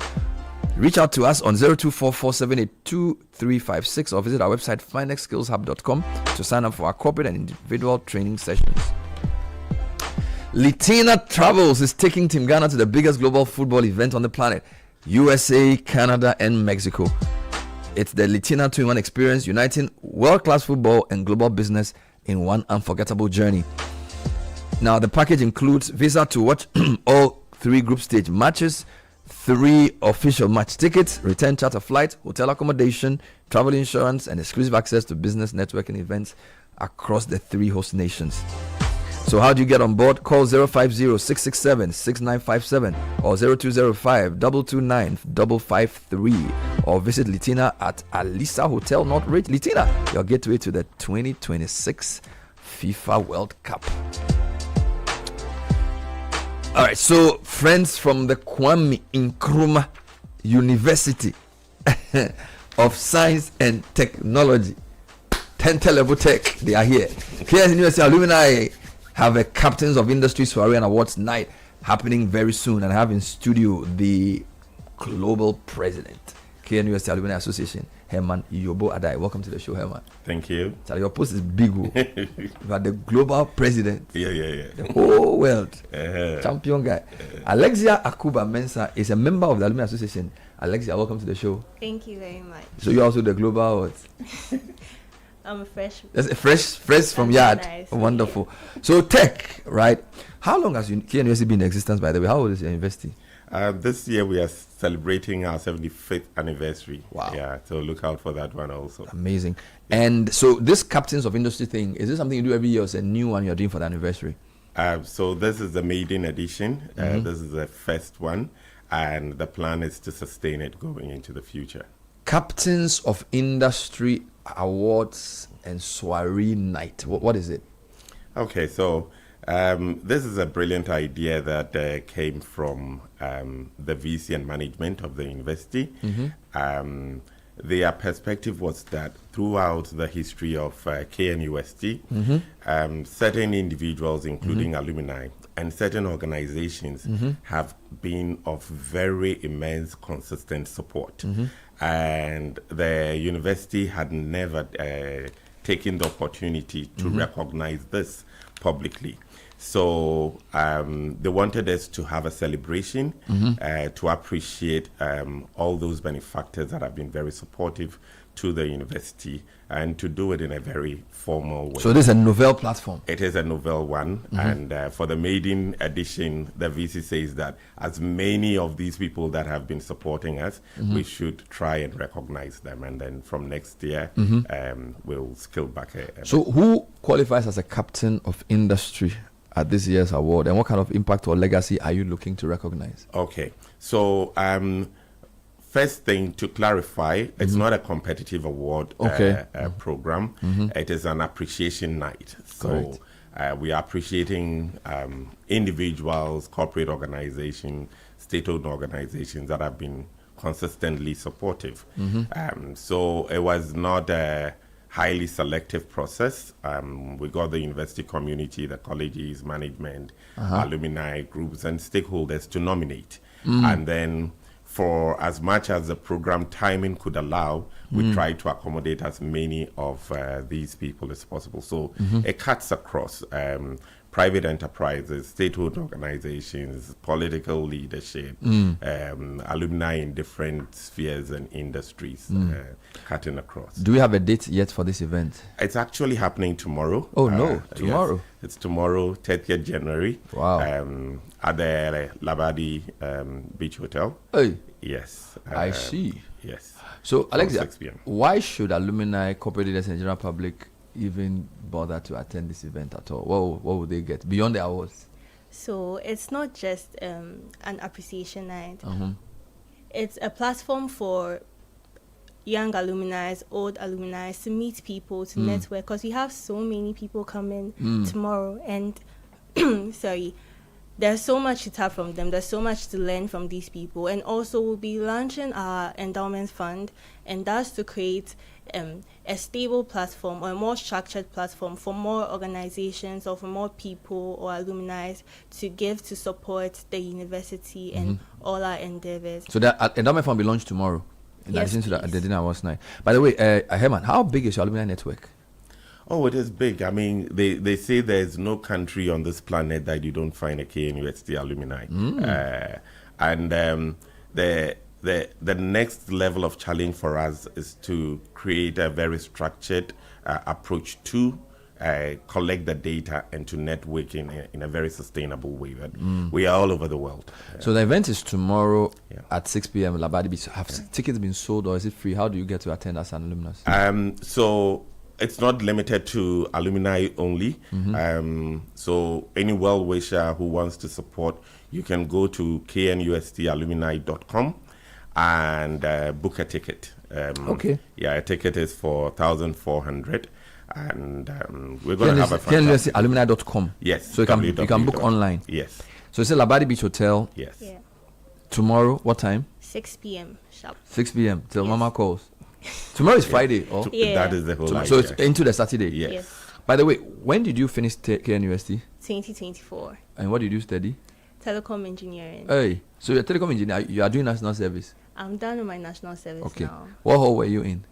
So I wasn't affiliated with the hall, and everyone gets shocked when I say this. Oh. So from my year group downwards, you were not supposed to be affiliated with Just the look hall. for somewhere to sleep. Yeah, if you get a hall, that's fine. Okay, If what not- is that? At least give them the hall so that they can even go for whole week or something. Yeah, Oh, you can. Yeah, So, just so which hall did you choose? So I didn't stay in a hall for the 4 You were years. staying in some hostel. Yeah. But you, Charlie, you people should stop that thing. So actually, it's one What- of what is that? the key things that the endowment fund is seeking to address as well. One, to really mobilize funding to improve the accommodation facilities on campus. And yes, you do make a valid point to say that regardless of whether you stay in a main hall or a hostel, it's always good to be affiliated to one of the 6 main halls. So You were in which hall? I was in Queen's Hall. And you finished in what year? 97. And what- Pharmacy. What did? Oh, pharmacy. Wow. Yeah, So yeah. 97. Yes. And you are the global president. Yes. No, you're a big man. You're a big man. So what about those who want to call? Is there a phone number to call to register, or it's just online? Online is Online. the main. KNUSTonline.com. Yes, yeah, online All is right. the main. So this is the Captains of Industry Awards. Who are some of the key guests we are expecting? Okay, so the program is being chaired by the chairman of the governing council of the university, Nana Achemfo Asafobuachi Ajumambonsu. He's the chairman for the program. The keynote speaker is the Honorable Minister for of Interior, Honorable Mubarak. Mubarak. Is Muntaka. he an alumnus? Oh yes, What- he is what- a real true alumnus. Every aspect of his life. What is did he study? university. So he did both his Same. undergrad and everything at Tech. Yes. He's a Tech- I He think- did I some think- Harvard I think he did afterwards as planning well. and Yeah. something, or London or something. I think he did planning. Yeah, I'm not too I'm sure. told he did planning. Yeah. Yeah. I'm not too Wow. sure. So he's So Muntaka is a Tech alumnus. Yes, proper one. What hall was he in? Do you know? Unity, I think. I think he was in Unity. Conti Power. All right, so we're speaking to friends from KNUST. The big Captains of Industry Soiree and Awards night is tomorrow at Labadi Beach Hotel, 6 p.m. Go to knustalumni.com to register. I've been speaking to Herman Yobo Adai and Alexia Akuba Mensah, and they are here to say it's time for tech to rise. 75th anniversary. I'm sure you'll come back, talk about your anniversary celebrations, Yes. which will be much later in the Yes, year. yes, Wonderful. yes, Congrats on definitely. 75 years. My boss is a tech alumnus Samens. He was also in Queens. Yes. And my brother was at Tech as well. Independence Hall. Yeah. So you'll agree that we've produced some great men. And I think actually for tomorrow's program also, it'll be interesting to know we have a lot of the ministers of states, etc. All the tech also, people. yeah, they will be It's there. a president you haven't produced yet. We'll keep paying for You you. see, if we It's okay. Let's if go. we go in that direction, No, we'll go. your light will be No, off. it's okay. And you won't get water. All right, so still up is the Effective Living series. We're speaking to Doris Agri-Ahiati. How do you start a business in the people development space? How do you become a career coach? What are the things to look out for? How do you hone your skills in that field to earn some revenue? And the final week of the Effective Living series, and this week is to take charge and soar. We have a big event tomorrow on Effective Living series. 3 of the guests will be in: Mami Ekua Gezi, Michael Ohini-Efa, and Richard Akita. They will be taking your questions on all the topics we've discussed from the first week of January. But today, it's starting and running a people development business. We'll be right back. Stay with us. This is the City Breakfast Show, the city's biggest conversation. Is there anything better than winning a bet? Well, with Betway's world first bet influencer feature, there is now. When you place a bet with Betway, you will generate a unique code. By sharing these codes, you will earn 4% of every wager in cash. And when word starts spreading, the returns start rising. No matter the outcome, you can score big. It's easy to create your own codes. Choose your favorite teams and send to your friends anytime, anywhere. So, what are you waiting for? Start betting, sharing, and winning with Bet Influencer. Brought to you by Betway. Watch the next video for all the details. Terms and conditions apply. Regulated by the Gaming Commission of Ghana. No under 18. Bet the responsible way. Betway. Get way more.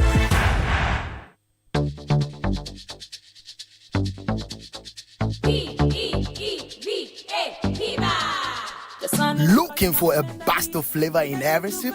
Discover the refreshing taste of Piva beverages. Enjoy the classic Piva Cola flavor, perfect fit anytime. How about a fruity adventure? Try our delightful Piva orange fruit drink packed with recognized citrus flavor. Craving something exotic? Our Piva cocktail fruit drink brings the tropics to you. For a sweet and juicy treat, grab our grapefruit drink and don't miss out on the refreshing Piva tangerine fruit drink, bursting with tangerine flavor. Piva Cola, Piva Orange, Piva Cocktail, Piva Grape, Piva Tangy. Grab yours today. Available now at your local store. Call us on 055-00-322-31. Piva, a taste you'd love. This advert is FDA approved.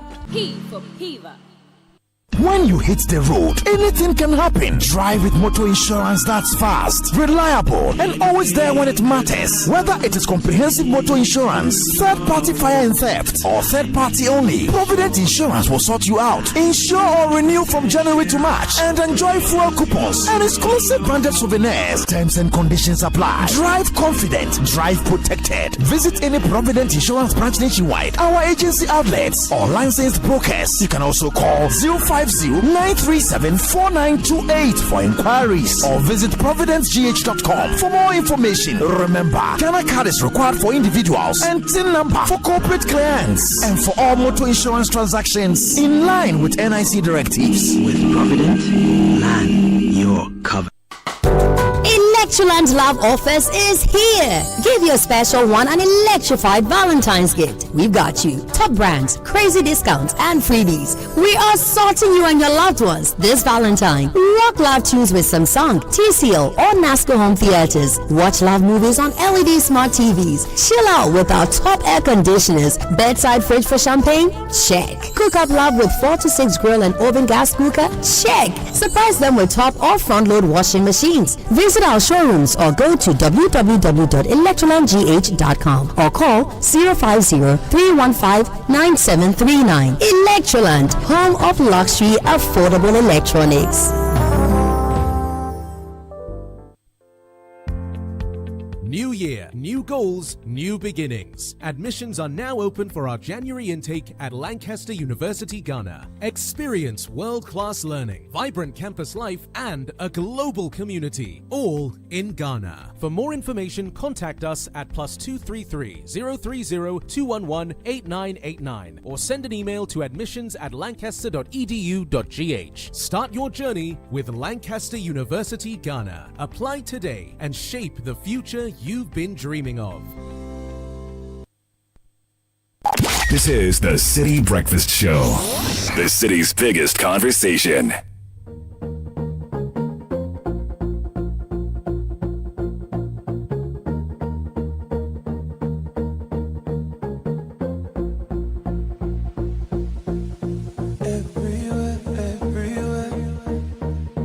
Everywhere I go, everywhere that I've been. 9:34, 97.3 City FM. We're getting into Effective Living series this morning.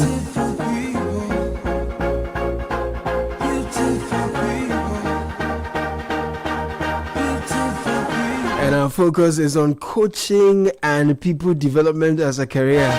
Yeah. Did you know that coaching and people development can be a career as well? How? What? When?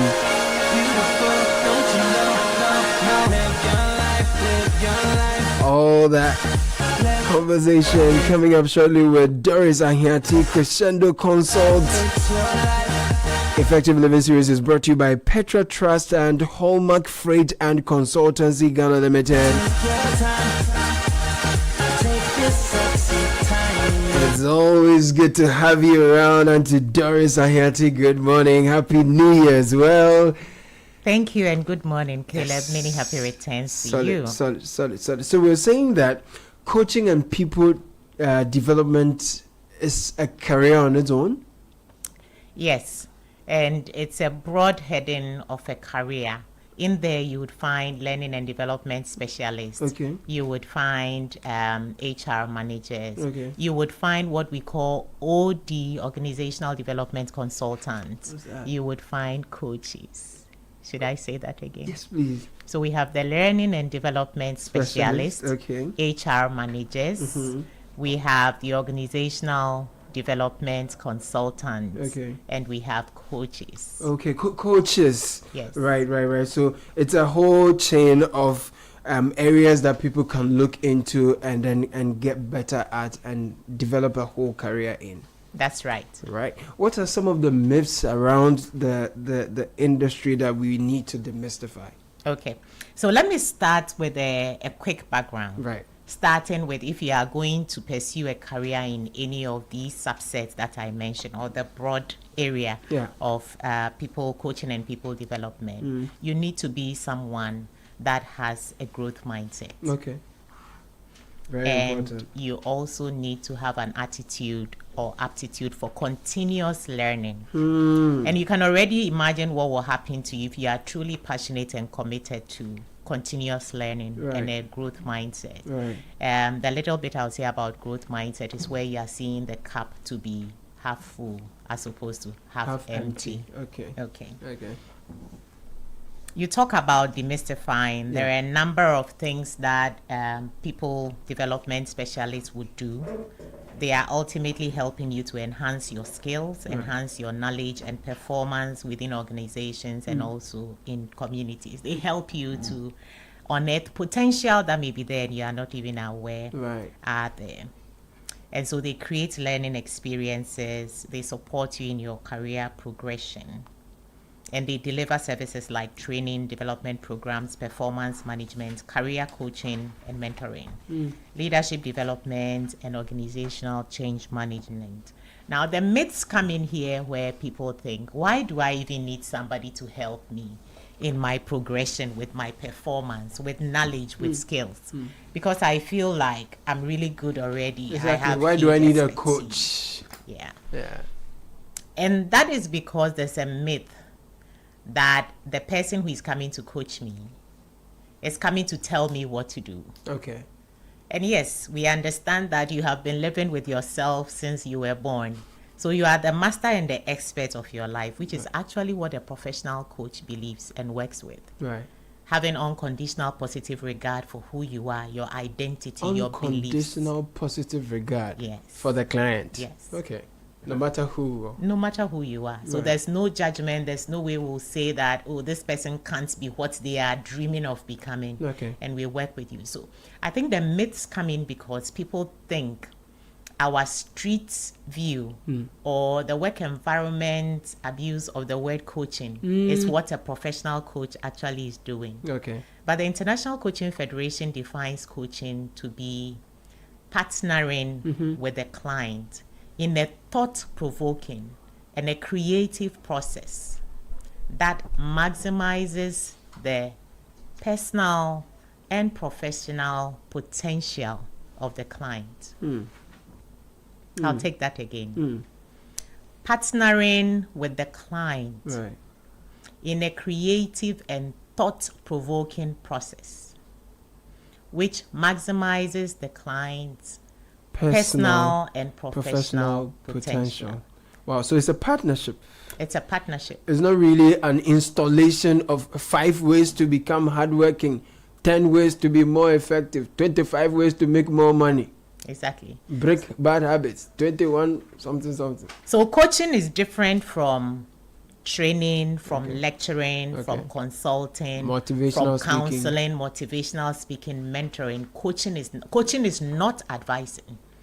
And so the mindset which people have, which make them think that I already know enough, what's new is this person going to tell me? This person is not in the field in which I am in. It's because we don't understand coaching. So must my coach be in my field? Must the person be an expert in where I find myself, where I think I need a coach? Not at all. Not at all, because this person is going to partner with you. Okay. Recognizing who you are as a unique individual. Okay. And is going to work with you through thought-provoking processes and exercises. And this is specially taught. Coaching is a professional field just like medicine. Okay. And you must go through training, be certified. Right. The interesting thing is that the certification is not only exams. You actually have to present and submit a recorded coaching, so they will evaluate and see that you are doing it right. And for a coach who is doing it right, they don't need to be in your field because Okay. they are not coming to hand down solutions as a consultant. Okay. They are not going to be telling you what to do or to give you a motivational speech, none of that. Okay. But they are creating an environment which is safe, non-judgmental, where you can be yourself and then be able to think, because they work with you to explore. You will discover new perspectives and options. Right. Your mind will be stretched. You will gain clarity in areas where you are confused. I like that. And the outcomes are very sustainable in that it is not someone giving you. You yourself realize that this is why I am. This is what I need to. Right. And This because is where I want to. yes. Right. So once that clarity comes to you, once that discovery or realization comes, you don't need someone to tell you that you must keep at it, because you yourself did the evaluation. So and you're you not being realized- policed because you came by those roadmaps yourself. Yes. And you have that intrinsic motivation to follow through. Exactly. We would have a simulation perhaps, maybe at the end, towards the end, or at any point of the conversation. Let's try something, how it looks like. But so for those who want to start or run a corporate training and coaching business successfully, let's get into that. You spoke a bit about what one needs to do, or the kind of attitude or traits that people who want to go into coaching and people development as a career must have. One, you talked about growth mindset, and then two, you mentioned an attitude of continuous learning. Yes. If there's more, kindly add it, and then we can make progress to how to start and run corporate training and coaching business successfully. Okay. So I'll quickly add that we shouldn't just assume the role of providing this service, because remember, people's lives are at stake. Right. Particularly for the role of a coach. And I know that in our offices, we just say, come, let me coach you. And we mean, come, let me tell you how I've done it, which is more like mentoring. Okay. Or come, let me show you how I solved it, which is providing a consultancy service. Okay. Or let me advise you, I'm counseling you, but I'm calling it coaching. That's not what it is. So if you intend particularly to wear the cap of a coach, that you must go through coach training and certification. Right. If you go to the International Coaching Federation's website, there are a number of certified institutions that are accredited to provide coach training. Right. So you must go through the coach training and be certified. And then you must be examined by the International Coaching Federation and be credentialed as fit and proper to deliver the coaching service. If you're listening to us, this is Effective Living Series on 97.3 Citi FM. We're talking about coaching and people development as a career. Our guest is Doris Ahiati of Crescendo Consult. So all the coaching you're hearing is not about your favorite games. It's about personal and professional potential development, and we are looking at you considering this particular field as a career and some of the requisite traits you need to have. So if you have some of these things, if you're having an edge to do it, then growth mindset is required, an attitude of continuous learning, and then getting certification from the right accredited institutions is the next thing you need to do. Okay, well, so how do I start and run a corporate training and coaching business successfully if I have all these traits and people keep, encouraging me to go into people development? Let me say that if you want to start a business in this space, there's a big opportunity. Right. And that big opportunity is riding on the back of the projected population explosion for Africa, particularly sub-Saharan Africa. So it's projected that the youth population in Africa will be 1 billion by the year 2050. Of that, the advanced economies. Correct. So Africa, with emphasis on sub-Saharan Africa, would have to supply labor to this market. Right. And the question is, are our labor properly skilled, equipped and ready to provide that service out there? So there are areas like numeracy, but let me emphasize behavioral skills, which is where the coaching becomes very important. When we talk about the behavioral aspect, we are looking at adaptability and flexibility. Of course, you are used to living in this warm environment where you can do things anyhow, and you would be going into a different environment. How easily might you be able to adapt? Right. ESG, when we look at global warming and all that, we have mitigation and adaptability as a way to survive in that future. So how easily are African young people able to adapt? With what flexibility?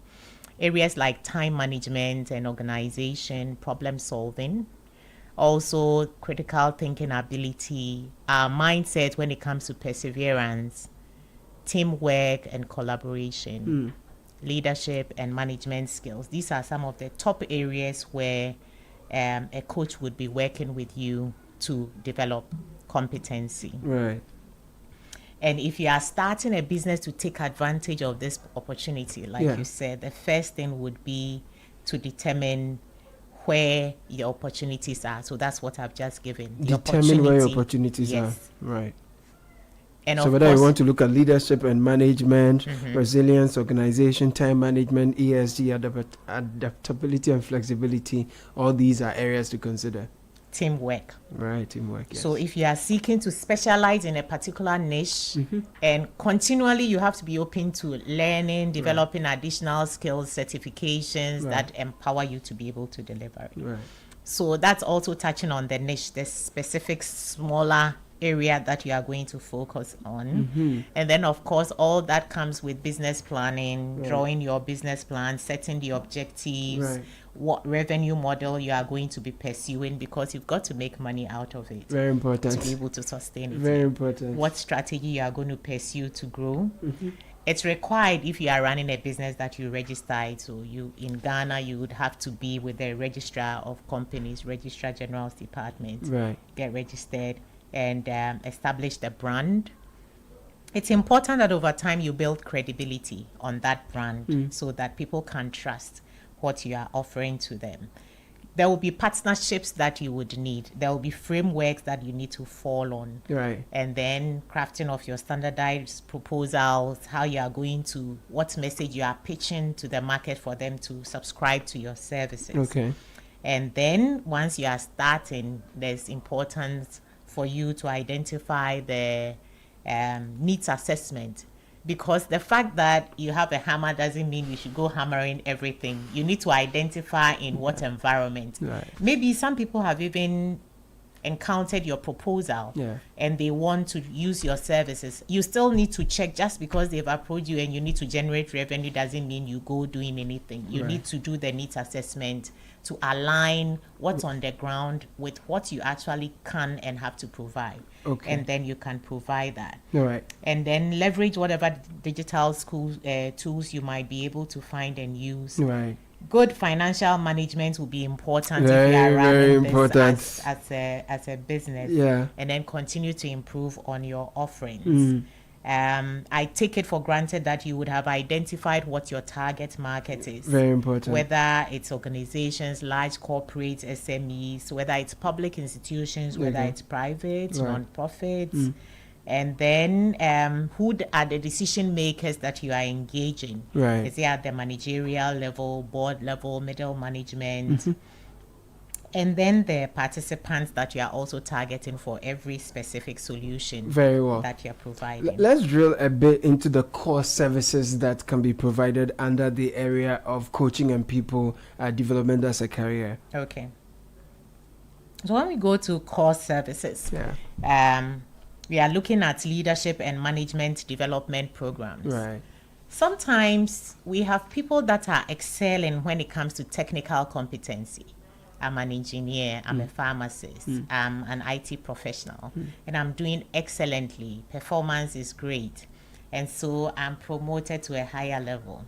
And in this higher level, I don't only have to deliver with my technical competency. I have to lead a team. So lead the people to deliver on what you used to do. Exactly. Oh, that gets challenging, right? Yes. Yeah. Because if it's you alone, you know yourself, you know the tricks that you have to follow to get you to the dealing with different moods, different character, different emotions and all that.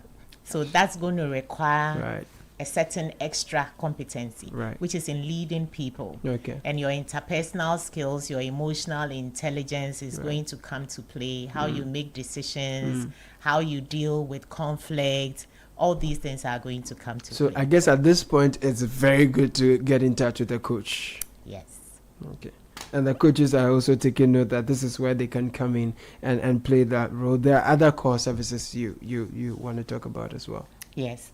Now, while I quickly zeroed in on leadership, which is at the top level, before you get to the leadership level, even people who have technical competence, you can have somebody who is technically very competent. They are the entry level and don't know how to wake up to go to work in the morning. So on the behavioral self-leadership area as well, you might There's work an with a coach. opportunity There's for an a coach. opportunity Very, very to important. work for a coach. I like that. And then there are partnerships that are required or necessary for anyone who is into the coaching and people development as a career to thrive. Yes. What are some of these partnerships? The very required? first partnership I would say would be the associations you belong to. Okay. Because your credibility matters. Mm.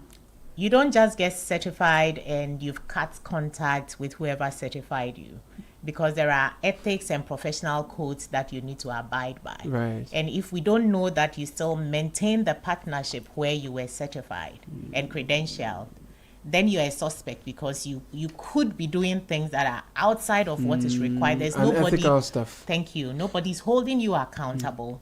And therefore, you may not be getting people the benefit and the value they should ideally get out And of I guess to scale with your service provision with some big organizations, they would like to see your accreditation, whether you're a member in good standing, Exactly. before they unleash you on their human resource. Exactly. Okay. So there is that partnership. Okay. Now, you're also required as a professional that you maintain collaborations and partnerships with fellow coaches. Okay. Some of them may be senior credentialed, some of them may be younger credentialed, because you should be interested in investing in others for them to deliver more. Right. And you should be interested in also learning from those that have more experience and are more senior to you. Very important. So that expansion requires that you are constantly engaging and interacting with fellow coaches Yeah. in that space. Yeah.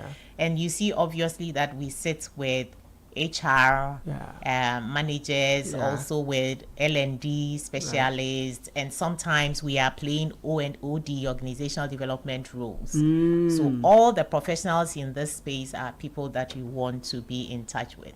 Then of course the decision makers, the executives, Correct. the boards, Correct. the CEOs. It's important that you have these partnerships so you are able to, in your interactions, identify where this solution might be helpful Right. for them to bring on board. What are some of the success factors for anyone who wants to go into coaching and people development? I think the key, critical, most important success factor will be your mindset. Okay. And mindset that is open, mindset that is flexible, Right. mindset that is growth oriented. Believing that there's always room to get better, there's always room to deliver more, and also the attitude towards people, that unconditional positive regard. So Right. there's nobody that is written off. Right. Oh, as for this person, they will amount to nothing. Right. You can have managers have this kind of view towards some of their team members, Right. and you see they leave that team member out of they don't growth assign any. process. Yes, there's no training given. There's no this Maybe person. there are source of stress touch points, so they always ignore them. Yeah. But you won't have that with a coach. Right.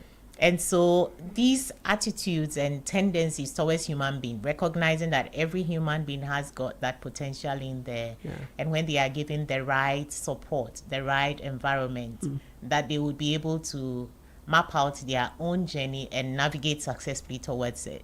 Amazing. Then- You talk about strong entrepreneurial leadership and managerial capacity too. Yes. Now, I think when we talk about managerial capacity and entrepreneurial strength, this will be riding a lot on the emotional intelligence that is required in those spaces. You often hear that entrepreneurship and senior managerial roles can be lonely. Why so? Why do they have to be lonely? And they would be lonely, I believe, if the emotional intelligence, the social intelligence, even the spiritual intelligence level at which you are operating makes it so. And you can also be operating at levels where it doesn't have to be so. Right. More and more, we are recognizing and respecting spiritual intelligence for its role, because we are spiritual beings. Very important. And there are resources there that we can tap into so that we don't feel all alone. Right. Same for when it comes to social intelligence, how you are able to interact with the people around you. And a lot of that also depends on the mindset. Right. If you see yourself to be superior to all of them, then you are not able to tap into that rich resource that's available in other human beings. Right. Right. And it's going to require, obviously, a lot of emotional intelligence, starting with self-awareness. How well do I know and understand myself? Right. How am I able to leverage my emotions to support me? Right. How do I understand and interpret other people's emotions? Very well. How do I work with them? How do I use that to enhance our communication? How am I able to extend empathy and all that? Very important conversation on coaching and people development as a career. Doris Ahiati, Crescendo Consult, taking us through the rubrics and requirements for same Petra Trust and Hallmark Freight and Consultancy Ghana Limited, sponsors of Effective Living Series. I'll come back to Doris to tell us also about how we can find her to deal with her some more, because there's so much to share. She said so much even in such short time. But if you're looking for a best of flavor in every sale, please discover the refreshing taste of Piva beverages. You have Piva Cola, Piva Orange, Piva Cocktail, Piva Grape, and Piva Tangy. So grab yours today. It's available at a local store near you. 0550-032-231. And the Ghana Revenue Authority reminds all persons registered for VAT, NHL, Get Fund Levy, VAT, NHL, and Get Fund Levy and Communication Service Tax returns for December 2025 should be submitted on the VAT, NHIL, Get Fund Levy, and CST returns forms not later than Friday, 30th January 2026 as the last working day of the month. So file all of them early and avoid payment of penalties.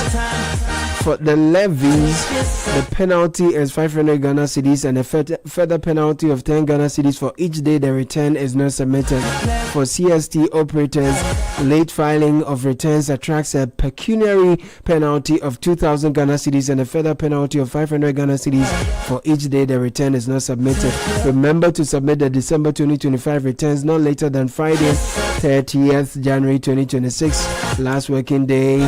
Get in touch 055-299-0000. info@gra.gov.gh is where to go.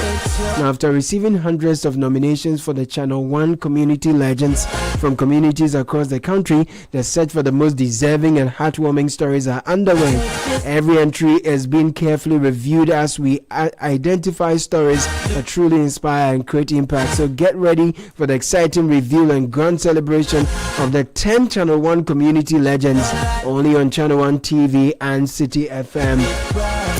So, Doris, finally, before we go, how can we get in touch with you to engage with you some more? Where can you be found?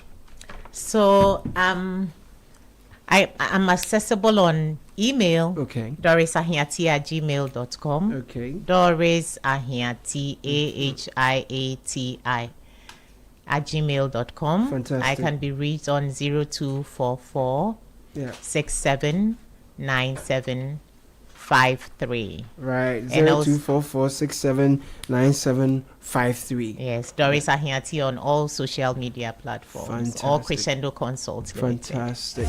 Thank you so much for spending time with us this morning. It's a pleasure. To take us through coaching and people development as a career. It's top of the hour now. Thank you so much for doing the listening. Sheba Arba Benning is here with the news at 10. My name is Caleb Kudashiba. Good morning. Good morning, Caleb. Coming up in the bulletin, Ghana National Fire Service attributes cause of Northern Business School fire to power fluctuations and